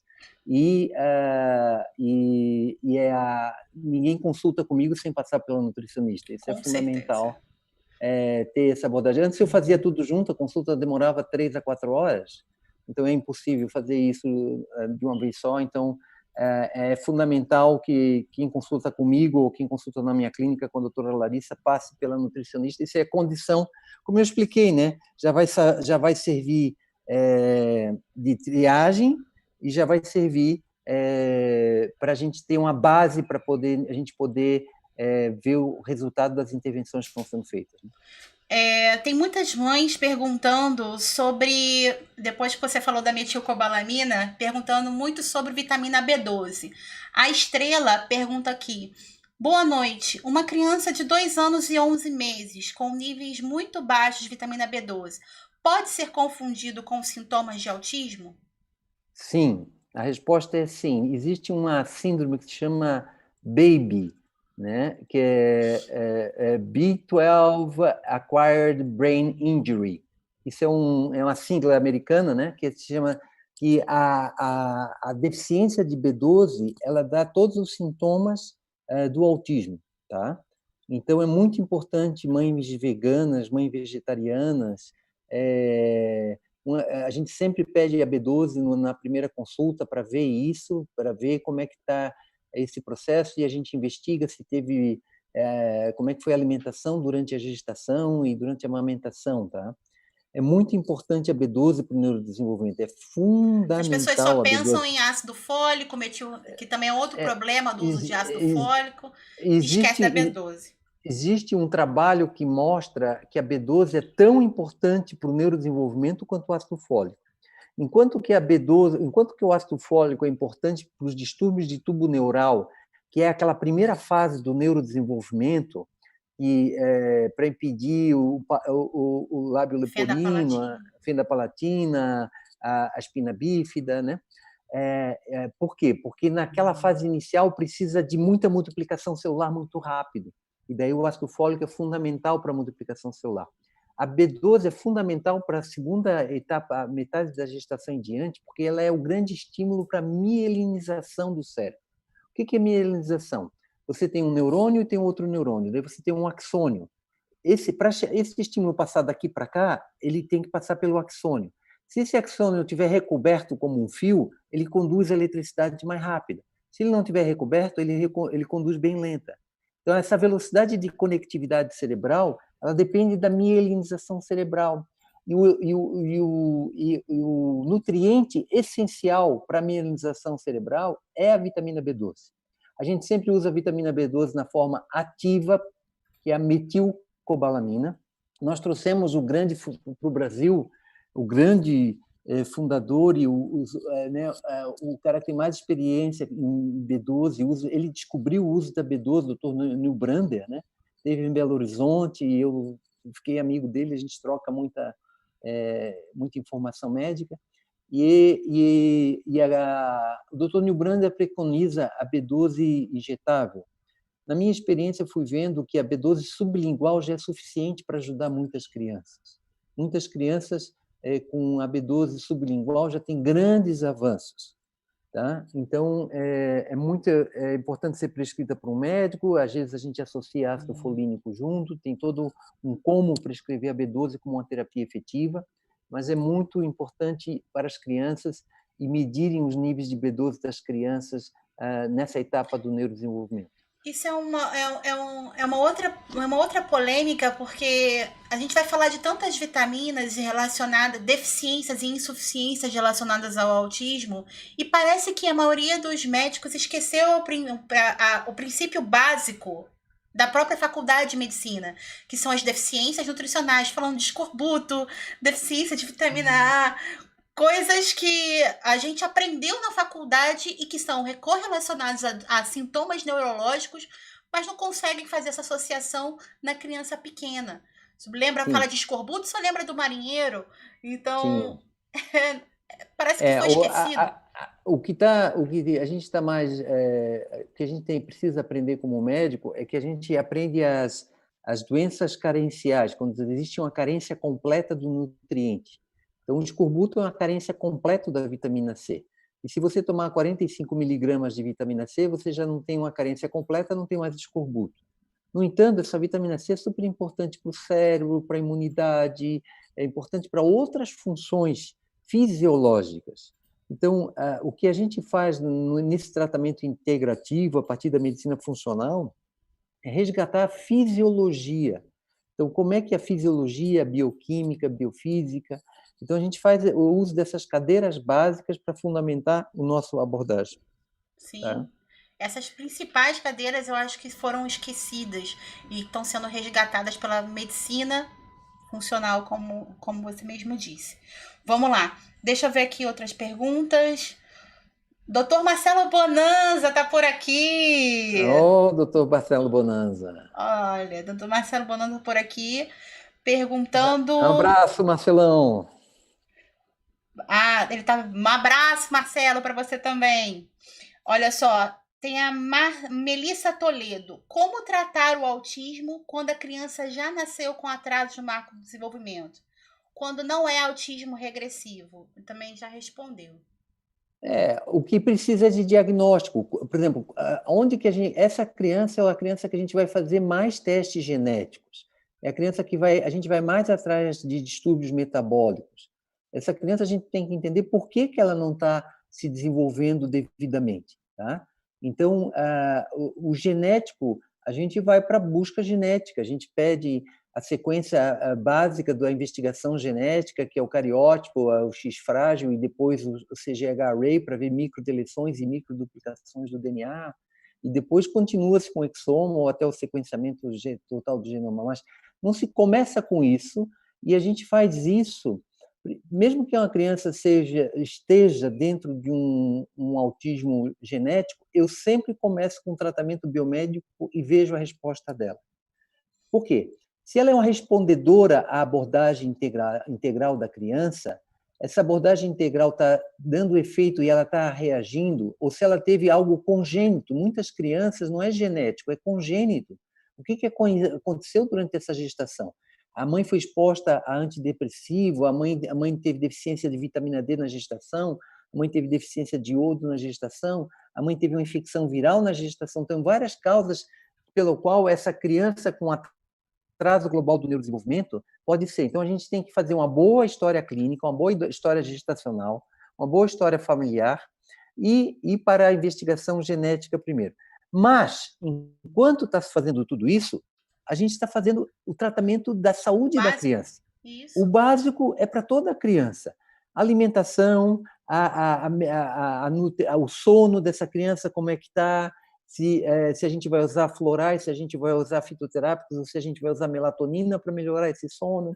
A gente vai melhorar como é que está o trato gastrointestinal, se ela tem diarreia, se tem constipação, o que ela tem, se ela tem alergia, se ela tem comorbidades. Então, tudo isso tem que ser tratado. Um dos grandes problemas da criança autista é que, quando chega na frente de um médico que recebe meu filho é autista, parece que daí ele não vê que tem mais nada. Sim. Justamente tem que ter a gente tem que ser muito mais investigativo clínico numa criança autista do que numa criança que não é autista, porque ela não nos informa, porque a gente tem que pedir muito mais exames, porque ela não nos dá esse processo de abordagem, de informação que uma criança normal dá. Isso então, a criança genética, Desculpa. mesmo que a criança tenha um atraso, eu só quero deixar bem clara essa mensagem, Tiago. Mesmo que a criança tenha um atraso no neurodesenvolvimento, o que se faz? A manutenção e a estimulação da saúde básica da criança. E, ao mesmo tempo que está se evoluindo, fazendo a estimulação, dando-se nutrientes, muitas doenças, como eu já falei, genéticas, respondem à metilcobalamina, ela, entre seus muitos efeitos, ela tem um efeito epigenético. Ela aumenta uma reação dentro do corpo que se chama de metilação. E a metilação é uma das formas dos mecanismos epigenéticos de silenciamento genético. Tem a metilação e a acetilação. Algumas crianças a gente tem que aumentar a metilação, outras crianças a gente tem que aumentar a acetilação. Então, a gente, mesmo que essa criança tenha esse atraso de desenvolvimento global, o tratamento básico inicial vai ser o mesmo. Eu achei interessante a frase do que você falou da conta do autismo, né? Quando a criança recebe o diagnóstico do autismo, às vezes é tão difícil de ganhar. Quando ganha aquele diagnóstico daquele dia seguinte, tudo passa a entrar na conta do autismo. E se fosse, por exemplo, uma criança atípica, a mãe leva no pediatra, meu filho não dorme, ou meu filho está com diarreia, não sei quanto tempo, meu filho faz 10 vezes cocô por dia, talvez essa criança ganhasse pedido de exame, ganhasse, vamos tratar, ver se tem verme, mas muitas vezes quando a mãe de autista chega com as queixas, isso passa desapercebido, porque, não, isso aí é outra coisa. Vamos ver só o autismo. Então, isso que também acaba acontecendo. Esse é o grande problema com autismo, com Down, também acontece isso, né? Eu queria deixar um parênteses. Eu tenho algumas aulas no YouTube para divulgar essas ideias. Tem uma aula sobre TDAH, abordagem da medicina funcional para TDAH, né? Tem uma aula sobre suplementação na gestação. É só vocês botarem o meu nome no YouTube. Eu botei essas aulas com a ideia de divulgar essas informações, não é de autopromoção, só para se tornarem mais conhecidas, né? Eu acho que não botei a minha aula de Down, mas eu acho que a doutora Érica tem uma aula de Down no YouTube. Então, tem muita coisa que a gente pode fazer para outras coisas, porque a gente trata a criança, a gente trata a pessoa. Esse é o novo paradigma da medicina. E a gente pode aplicar os mesmos princípios em várias patologias. E é o que até o Gustavo Oliveira falou aqui agora. Depois que se diagnostica o autismo, tudo é autismo. A criança pode não apresentar sinoma de nada, que já é culpa também do autismo. Então, é autismo? Sim. Tá agressiva? Claro, é autista. Não dorme? Não. É normal. A criança fica agressiva porque está com dor. Toda criança que fica agressiva, autoagressiva ou heteroagressiva, está com dor. Tem que ser investigado causas de dor em criança. Sempre, sempre, sempre. Criança que não está com dor não agride. Tá? Essa dor pode ser dor de barriga, pode ser gases, pode ser esofagite, pode ser dor de cabeça. Tem que investigar dor e causas de dor para a criança que está agressiva. Eu sempre falo para as mães, antes do comportamento vem o sofrimento. Então, pensar sempre num sofrimento orgânico antes de julgar esse comportamento por qualquer motivo que seja. Então, isso é muito importante também. E deixa eu ver aqui. A nutricionista Adriana Siqueira também por aqui. Fiz live com ela ontem. Eu já tô perdida nos dias. Eu vi a live da Adriana. Um abraço para a Adriana. A Adriana também. Não vejo, ela já foi o filho dela já foi meu paciente há alguns anos atrás. E ela passou aqui, ela contestou aqui. Meu filho passou de ATEC 104 para 32 no primeiro ano de biomédico. Sim. E é o que o Dr. Rogério Ferreira falou, no primeiro ano, observando-se evoluções, né? E a gente observa também o que é uma mãe dedicada, né? A Adriana foi uma mãe super dedicada, fez tudo o que eu fiz e fez mais do que eu disse para fazer. Ela foi fazer nutrição, ela foi atrás de estudar, né? Ela é Então, demais. eu vejo que o tratamento depende, é mãe independente, Sim. entende? É um Isso é tratamento muito mãe independente. importante falar, mas também as mães que estão por aqui, elas acabam, às vezes, torcendo o nariz para não estar colando culpa nelas. Não é culpa de ninguém, mas que vocês entendam que sempre vai ser difícil num primeiro momento. E não desistir, mesmo que for difícil, dá 2 passos para trás. É um tchá-tchá-tchá, eu falo para as mães, tchá-tchá-tchá. 2 para frente e 1 para trás. 2 para É. frente e 1 para Primeiro, trás. você tocou num ponto que eu quero deixar bem claro, tá? Na década de 60, o autismo foi considerado síndrome da mãe geladeira e as mães eram as únicas culpadas pelo autismo. A psicanálise dominava a interpretação do autismo e eram mães abandonadoras que causaram o autismo. O Bernard Hibbeland escreveu um livro em 65 justamente para mostrar o absurdo disso e mostrar que o autismo tinha finalidade, tinha origens biológicas, era uma doença biológica. Esse foi todo o trabalho que ele ganhou um prêmio até por esse livro que ele ficou 2 anos pesquisando, porque ele é pai de uma criança autista. E a mãe, a gente tem que pensar que o autismo é multicausal, não tem uma causa só, tá? Não é só a genética, não é só o ambiente, não é só a mamadeira. Eu, nas minhas aulas, eu coloco assim a hipótese dos múltiplos impactos. São múltiplos impactos negativos que a criança recebe nos primeiros 1000 dias de vida. É a soma desses múltiplos impactos com um terreno genético suscetível é que vai dar. Não é culpa da mãe, a mãe jamais é culpada. O que eu digo que é mãe dependente é porque depende de uma dedicação com alimentação, uma dedicação em casa, e que justamente a mãe tem essa abnegação de doar a sua vida para o filho. Então, por isso que eu digo que o tratamento biomédico é mãe dependente, porque precisa dessa dedicação de levar em terapias, fazer a dieta, levar em consulta, e geralmente o pai está sendo a função de provedor e Provedor não de consegue recursos. se dedicar a isso, né? Sim, Não minorando a importância da participação dos pais na estimulação da criança, claro. sim. Deixa eu ver aqui. O Vitor Lamônica, qual a sua abordagem medicamentosa inicial para corrigir encefalite nos autistas?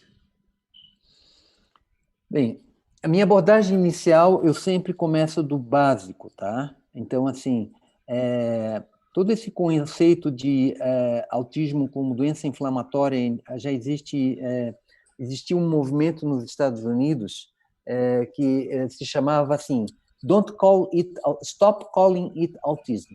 Parem de chamar isso autismo. Isso é neuroinflamação, então tem que ser tratado como neuroinflamação.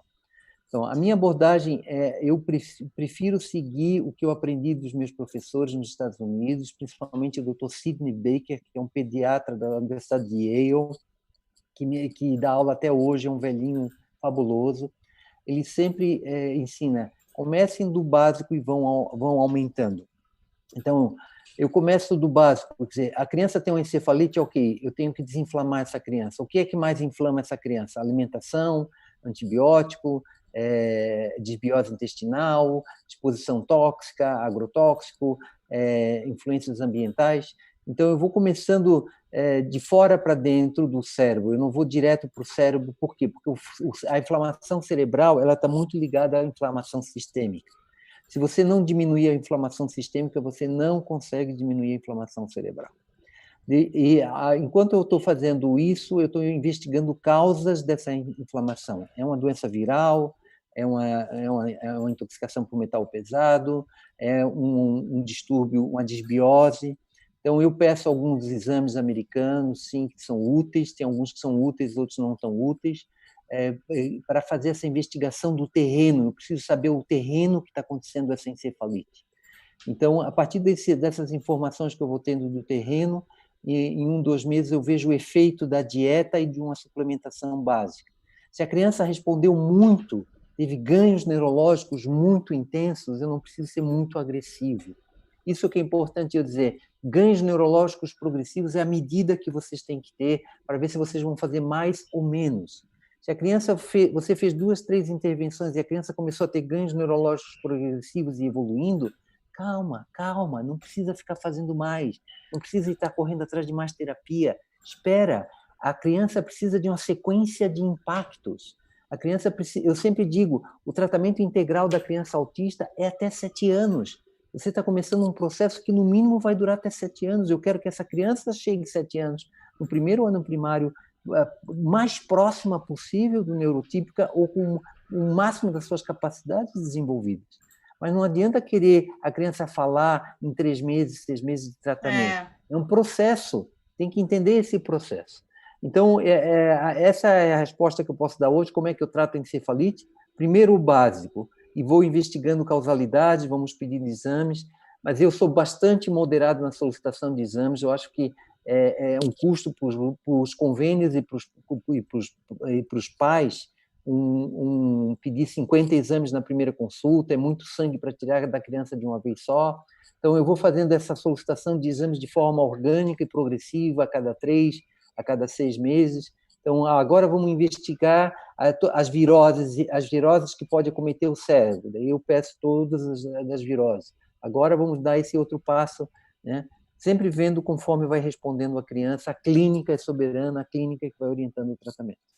Existem muitas perguntas aqui sobre encefalite, pandas. Eu já tinha prometido para vocês. A aula passada da pediatra gerou muito tempo. Ainda está rendendo. Então, primeiro eu queria dizer uma coisa de pandas, tá?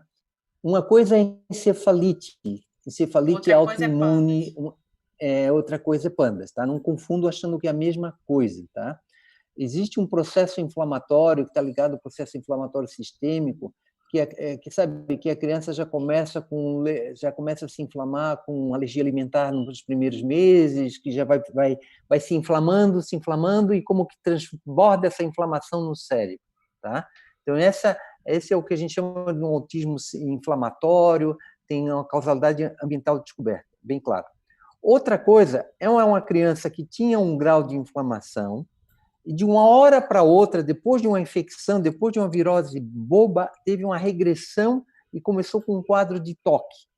Toque tique, é um comportamento obsessivo-compulsivo, com muita ansiedade, um quadro de com tiques ou não, medos e coisas. Mas, assim, é uma mudança abrupta, do comportamento da criança, tá? Então, aí é que a gente pensa em pandas, tá? A gente trata essa neuroinflamação, que vamos chamar assim, uma neuroinflamação geral, tá? E tu pode ter uma neuroinflamação disparada por algo específico, tá? Então, aí é que cabe a coisa. A abordagem médica é diferente, tem que ser um pouco mais incisivo no tratamento do pandas, mas, assim, não é raro, é muito raro. Olha, que eu vejo mais de 50% da minha clientela é autistas, são raros casos de pandas que eu vi, tá? Tem muitos foram submetidos. A doutora Mara, em Curitiba, tem muitos pacientes que ela faz pool de corticoide achando que era pandas e não funciona. Não é muito frequente, assim. A clínica é muito soberana, é muito clara. É que fica essa confusão entre encefalite e pandas, porque todos os dois são inflamações no cérebro. A diferença é que um é crônica e o outro é muito aguda e muito definida a causa. E eu tinha prometido já para os meus membros do Outflix que esse mês seria o mês da imunidade. Então, pessoal, eu sei que eu estou um pouco atrasada, teve a semana do autismo, mas vocês fiquem ligados que eu vou liberar a aula sobre pães, pandas, encefalite e encefalite autoimune. Vai estar disponível para vocês lá dentro do Outflix, tá bom? Lembrando que o Outflix é uma plataforma, tudo isso que a gente também está falando, os pais quiserem aprender mais sobre nutrição, quiserem aprender mais sobre distúrbios endócrinos, parasitários, metabolismo, tem mais de 50 aulas só sobre autismo e os autismos que estamos falando aqui. Então, vocês depois podem conferir no final dessa live, vou deixar o link também para vocês conferirem o Outflix. E a biblioteca científica também, que eu estou sempre atualizando lá também. Deixa eu ver aqui se tem mais pergunta. Falando sobre poda neural. Existem aqui, tem algumas perguntas sobre poda neural. A Samantha Quintana, ela fala da poda neural e da plasticidade. Ela Sim. pergunta, a Samantha Quintana pergunta, um beijo para você. A plasticidade tem uma idade de ter um corte ou ela perdura por toda a vida? E o que é poda neural?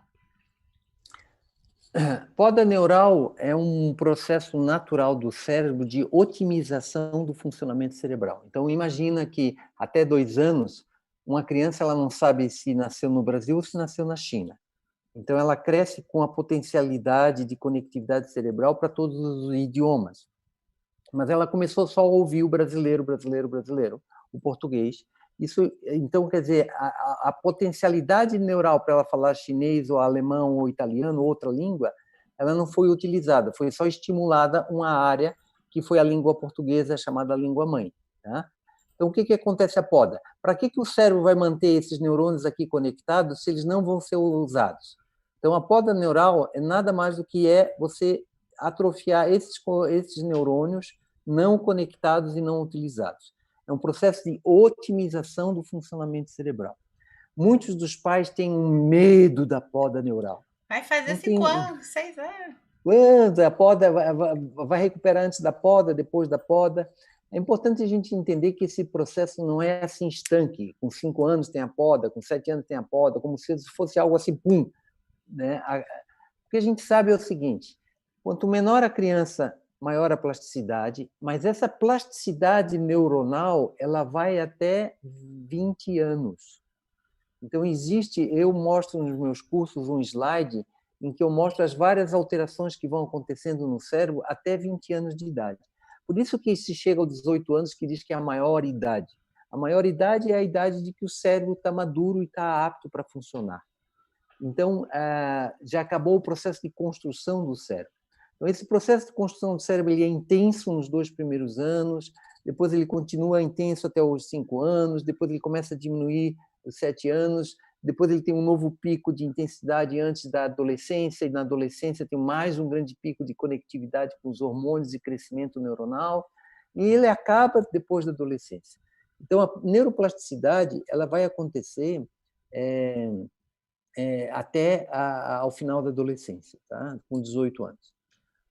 Tem algumas funções do cérebro que elas precisam ser ativadas, né? Precisam ser ativadas numa determinada janela de oportunidade que chama. Então, uma das coisas que eu trabalho muito é trabalhar para a criança deixar de ser averbal e ser verbal, porque isso já vai dar uma grande mudança na vida dela.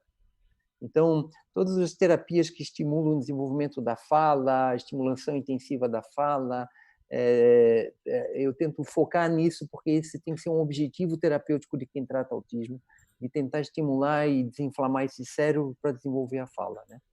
E essa é uma medida bem importante do neurodesenvolvimento, o quanto que a criança está falando, quanto que ela está ganhando de fala a cada mês, o quanto que ela está evoluindo na fala. É fundamental a Muito do evolução da fala. comportamento vem da incapacidade de de, verbalização, de de se comunicação. comunicar, de se comunicar. A comunicação é fundamental, né? Senão você fica no próprio mundo, né? O resto da Mas vida. isso Né? isso me remete a uma outra pergunta que não está aqui e muitas pessoas me fazem essa pergunta. Quando você falou do desenvolvimento até a maior idade.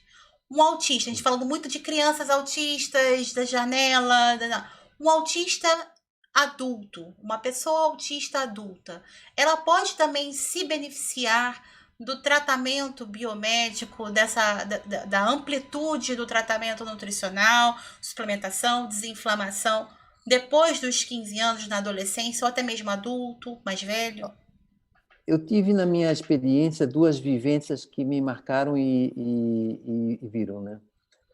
Primeiro, eu comecei a receber muitos adolescentes Asperger. Asperger é um autismo de alta funcionalidade, é um autista que conversa, mas tem interesses restritos, é um autista que tem uma dificuldade de interação social, tem uma dificuldade de olhar. e comecei a aplicar o tratamento biomédico em adolescentes e comecei a ter resultados. Depois apareceu um autista de Belo Horizonte, em que ele tinha 32 anos e tinha dores terríveis. E só a dieta, com a retirada do glúten, que ele era celíaco e tinha intolerância ao glúten, não era sabido, só a retirada do glúten melhorou tanto o comportamento desse autista adulto que a mãe idosa agradecia, porque tinha cenas de violência em casa diárias por causa que ele comia, sentia dor e agredia a mãe. Então, assim, situações como essa podem melhorar muito. Não estou falando que curei o autismo porque tirei o pão, não. Eu curei a dor de barriga dele e ele parou de ficar violento porque Isso. estava com dor e parou de bater na mãe. Eu acho isso já suficiente. Se você Tá não bom, acha né? quer que a criança fale tudo tirando o pão, olha, não é mágico assim, né? E a grande experiência, eu até apresentei esse caso num curso, foi um paciente que eu tive com 60 anos de idade. Olha. Tá? Ele me procurou num curso, num congresso. Ele recebeu o diagnóstico de autismo do filho. Ele era um empresário, dono de uma empresa de informática em Blumenau, e o filho disse: pai, eu vi uma série do Netflix que tinha um autista e você é igual ao cara da série. Ele tinha todas as características de Asperger, de aversão social, dificuldade de interação, ficava sentado na frente do computador, fazia um brilhante programa de computador, mas não conseguia dar um abraço no filho. Então, essa pessoa que em 10% dos desenvolvedores de TI são Asperger não diagnosticados, né? Isso é um trabalho que já mostrou isso. E tem muito Asperger não diagnosticado que hoje está escondido atrás de um computador num serviço de informática, né? Então, eu tratei ele fazendo tudo o que eu faço para uma criança pequena, e fiz dieta, até hoje ele está em dieta, fez detox, fez retirada de metal pesado, tomou metil B12, fez todo o protocolo completo. E vocês podem ver a evolução dele no YouTube. Eu e ele já demos palestras juntos em que ele Ai, que demonstra lindo. a história dele, se chama Werner Keski. Werner com W, Keski com K-E-S-K-E. Keski. Vou anotar Ele e botar tem aqui depois. pode botar esse vídeo no YouTube, porque ele faz o relato dele, das experiências dele, e daí ele é um adulto contando as experiências desse tratamento integral. Como é que ele se sentiu quando tomava uma coisa, como é que ele se sentiu quando tomava outra, e ele é metódico como um bom engenheiro, ele tem todos os exames catalogados, ele adorava fazer exames, então ele pedia, me dá mais exames, eu quero mais exames. Então eu tenho a evolução dele bem documentada nos exames, a mudança da permeabilidade, a melhora da permeabilidade intestinal. E tu vai ver a história dele, ele é uma criança que o pai tinha uma oficina, tinha intoxicação por chumbo, problemas de excesso de açúcar, cheio de amálgama nos dentes, intoxicação por mercúrio, sempre isolado na escola e foi evoluindo assim, conseguiu ser exitoso na vida pela mulher que ele encontrou na vida, que é uma anja na vida dele, que realmente ajudou ele a construir uma empresa, que hoje é uma empresa super exitosa, de tecnologia, de programas de computação, a WK Tecnologias. E então foi a minha experiência com Werner Kesch que me ensinou que essa forma de ver pode ajudar muitas pessoas, independente da idade, porque a gente faz medicina funcional e a pessoa funciona melhor.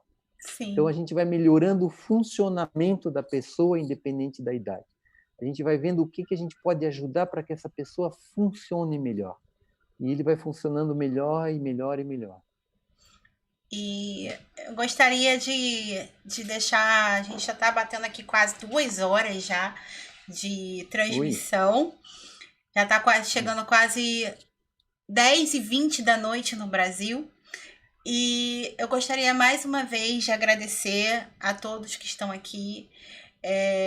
Mais uma vez agradecer ao Dr. Rogério Rita. Eu peço que vocês curtam esse vídeo, não vão embora sem curtir esse vídeo.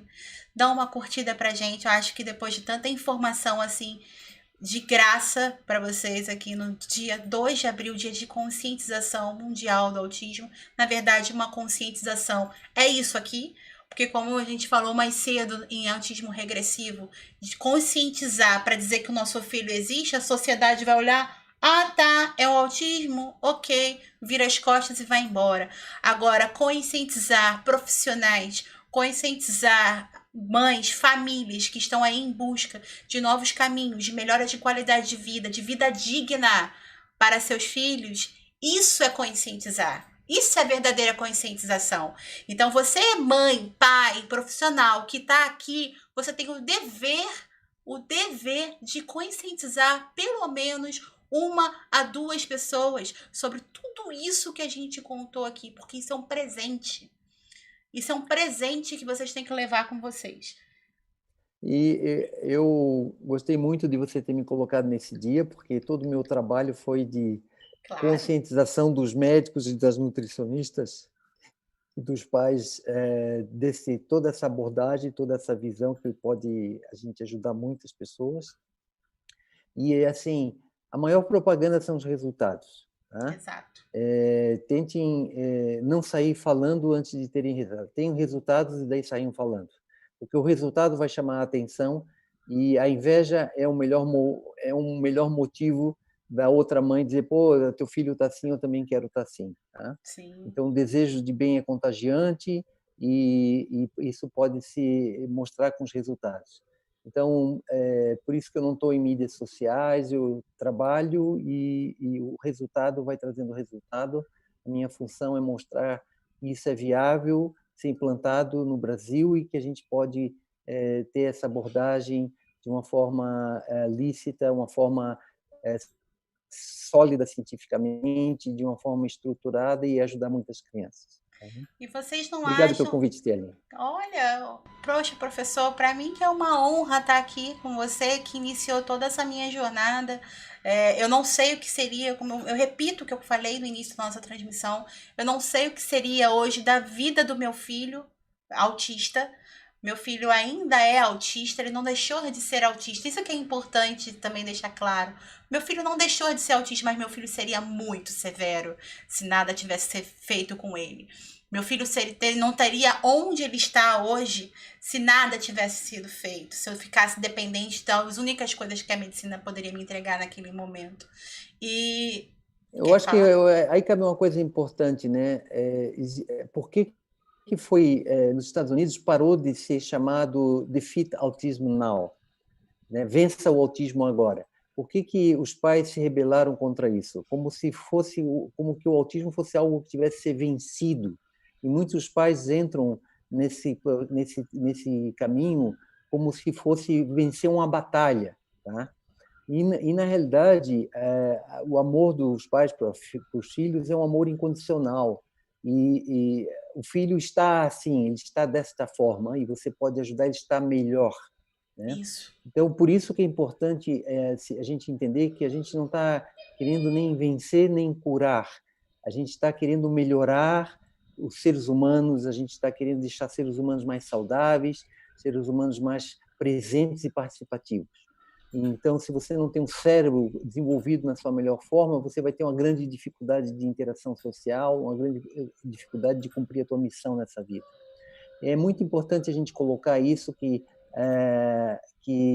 eles não aceitaram mais esse termo, porque os próprios autistas adultos estavam se vendo como se o autismo sendo um erro. E, na realidade, existiu um movimento de ver a neurodiversidade, quer dizer, o teu filho teve síndrome autística e o teu filho ainda tem alguns traços, tem alguns sintomas que mostram que ele é diverso de uma criança normal para a idade dele ou de uma outra criança, porque a gente tem que ter esse conceito da neurodiversidade. Eu gosto desse conceito da neurodiversidade depois que a criança foi tratada, não Isso. antes, tá? Isso. Isso é muito importante ter claro. É autismo, é neurodiverso, não vamos fazer nada. Não, não, não, não, não. É o contrário. Nós vamos fazer tudo possível, essa criança vai ter a evolução possível e vai chegar num ponto possível de sua evolução, e daí ele vai estar um pouco diferente das outras crianças. Aí vai ser o neurodiverso. E tudo Né? bem. E tudo bem, e eu digo claramente, você perdeu o diagnóstico de autismo porque o diagnóstico de autismo é clínico e tem critérios bem estabelecidos. Teu filho fala, teu filho interage, teu filho não tem mais interesses restritos, então os critérios que foram usados para você botar o seu filho na síndrome não estão mais. Mas isso não quer dizer que o teu filho não tenha problemas de socialização, dificuldades de estabelecer um diálogo, não tenha dificuldade de... Né? Eu digo para os pais chegam para... Só um relato pessoal, chegam para mim e dizem, meu filho está com 5 anos e ainda não conta o que aconteceu na escola. Puta, eu digo, minha filha também não contava. A gente se perde. A criança vive no presente, a criança não é igual ao adulto que tem a linha do tempo já estabelecida, a criança é o eterno presente, então você não pode ficar pedindo um relato de um passado para uma criança pequena, né? Isso vai ser depois dos 7 anos, né? Então, mas isso existe uma demanda, difícil. Uma cobrança muito grande para a criança que passou pela síndrome autística, e eu insisto que é uma síndrome, tem muitas causas, e pode-se passar por ela, é um transtorno no neurodesenvolvimento, e pode ter desenvolvimento depois e perder características desse transtorno. Então, muitas crianças eu tiro o diagnóstico, mas eu não tiro o atendimento. Eu não deixo de ver as crianças. Eu digo para os pais, agora vocês esqueçam a palavra autismo, tá? Esqueçam que isso aconteceu na vida de vocês e olhem a criança e perguntem o que essa criança está faltando? Qual é a necessidade dessa criança? Qual é a área que está mais hipodesenvolvida nessa criança? Porque o autismo é um transtorno global do neurodesenvolvimento, que pega muitas áreas do cérebro, muitas áreas que é um passo importante no neurodesenvolvimento. Depois que a criança passa dessa parte global, ela vai ficar com uma fraqueza em algumas áreas específicas. Sim. Então, talvez a terapia tenha que ser para coisas específicas que ficou faltando do neurodesenvolvimento. Já não é mais o autismo, que tem que fazer TO, fono, isso, aquilo, fazer tudo junto e tudo sem critério e sem uma avaliação do que está funcionando ou não está funcionando. E possa fazer uma coisa específica. Esse semestre eu vou centralizar na psicopedagoga. Esse outro semestre eu vou centrar na fono. E eu acho que faz muito mais sentido você fazer mais horas por semana de uma terapia do que fazer várias terapias pequenas horinhas. Sim. Pouco tempo.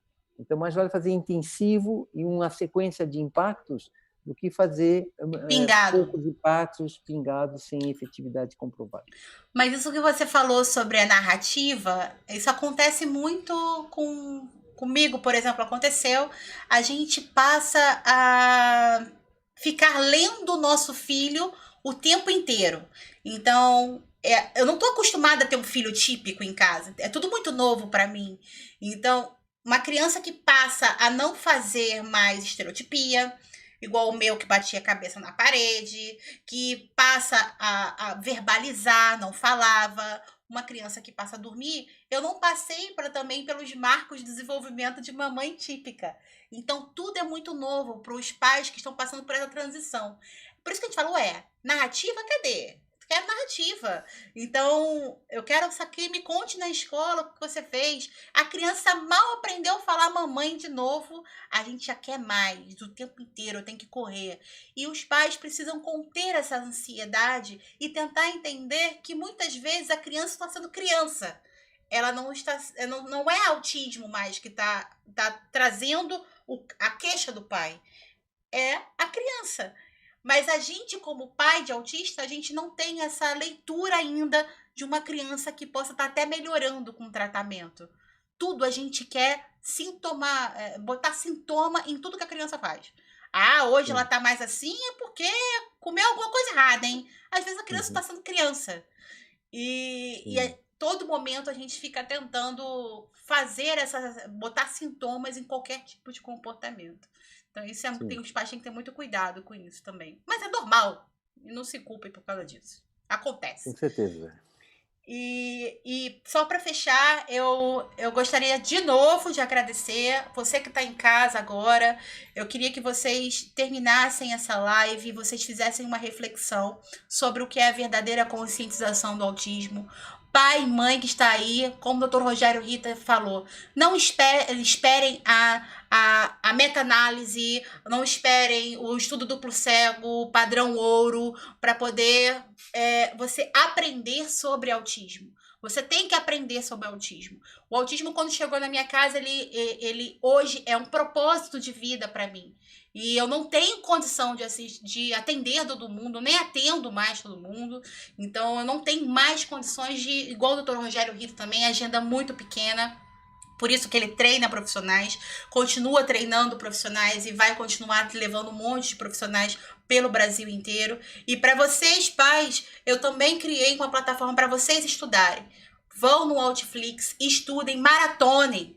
Leiam tudo, leiam os artigos, vejam os filmes, vejam as aulas, estudem, porque conhecimento é poder. Só através do conhecimento que você vai poder dar um passo novo, identificar se aquele profissional presta ou não também. Porque na hora que um profissional falar para você assim, olha, isso aí não existe, não tem comprovação científica, você já tá lá com um monte de artigo debaixo do braço, já leu tudo, já sabe o que é desbiose, já sabe o que é encefalite, já sabe o que é pândasa, vai falar, olha, esse profissional não é para mim.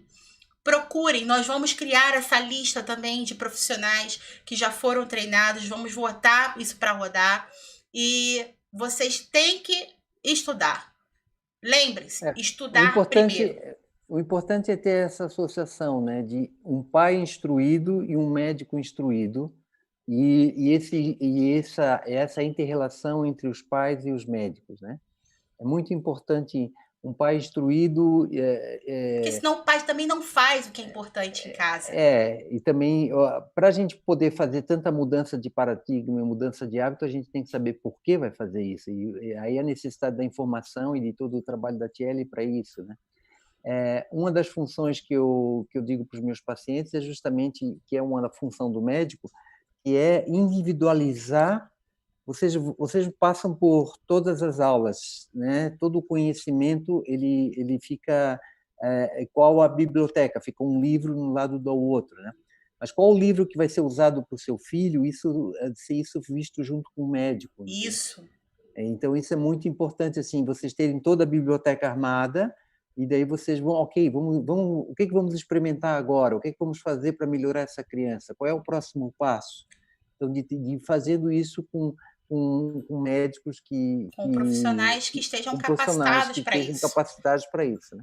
Exatamente. Então, vamos encerrar. Eu tô até triste de terminar, mas infelizmente eu tenho que encerrar. As pessoas ainda continuam aqui com a gente, quase 300 pessoas aqui online com a gente. Eu vou pedir mais uma vez pelas curtidas. Vou me despedindo. Lembre-se que a conscientização começa com você. E eu vou deixar agora, mais uma vez, um recado do Matheus para vocês. Galerinha, dá o like e toca no sininho.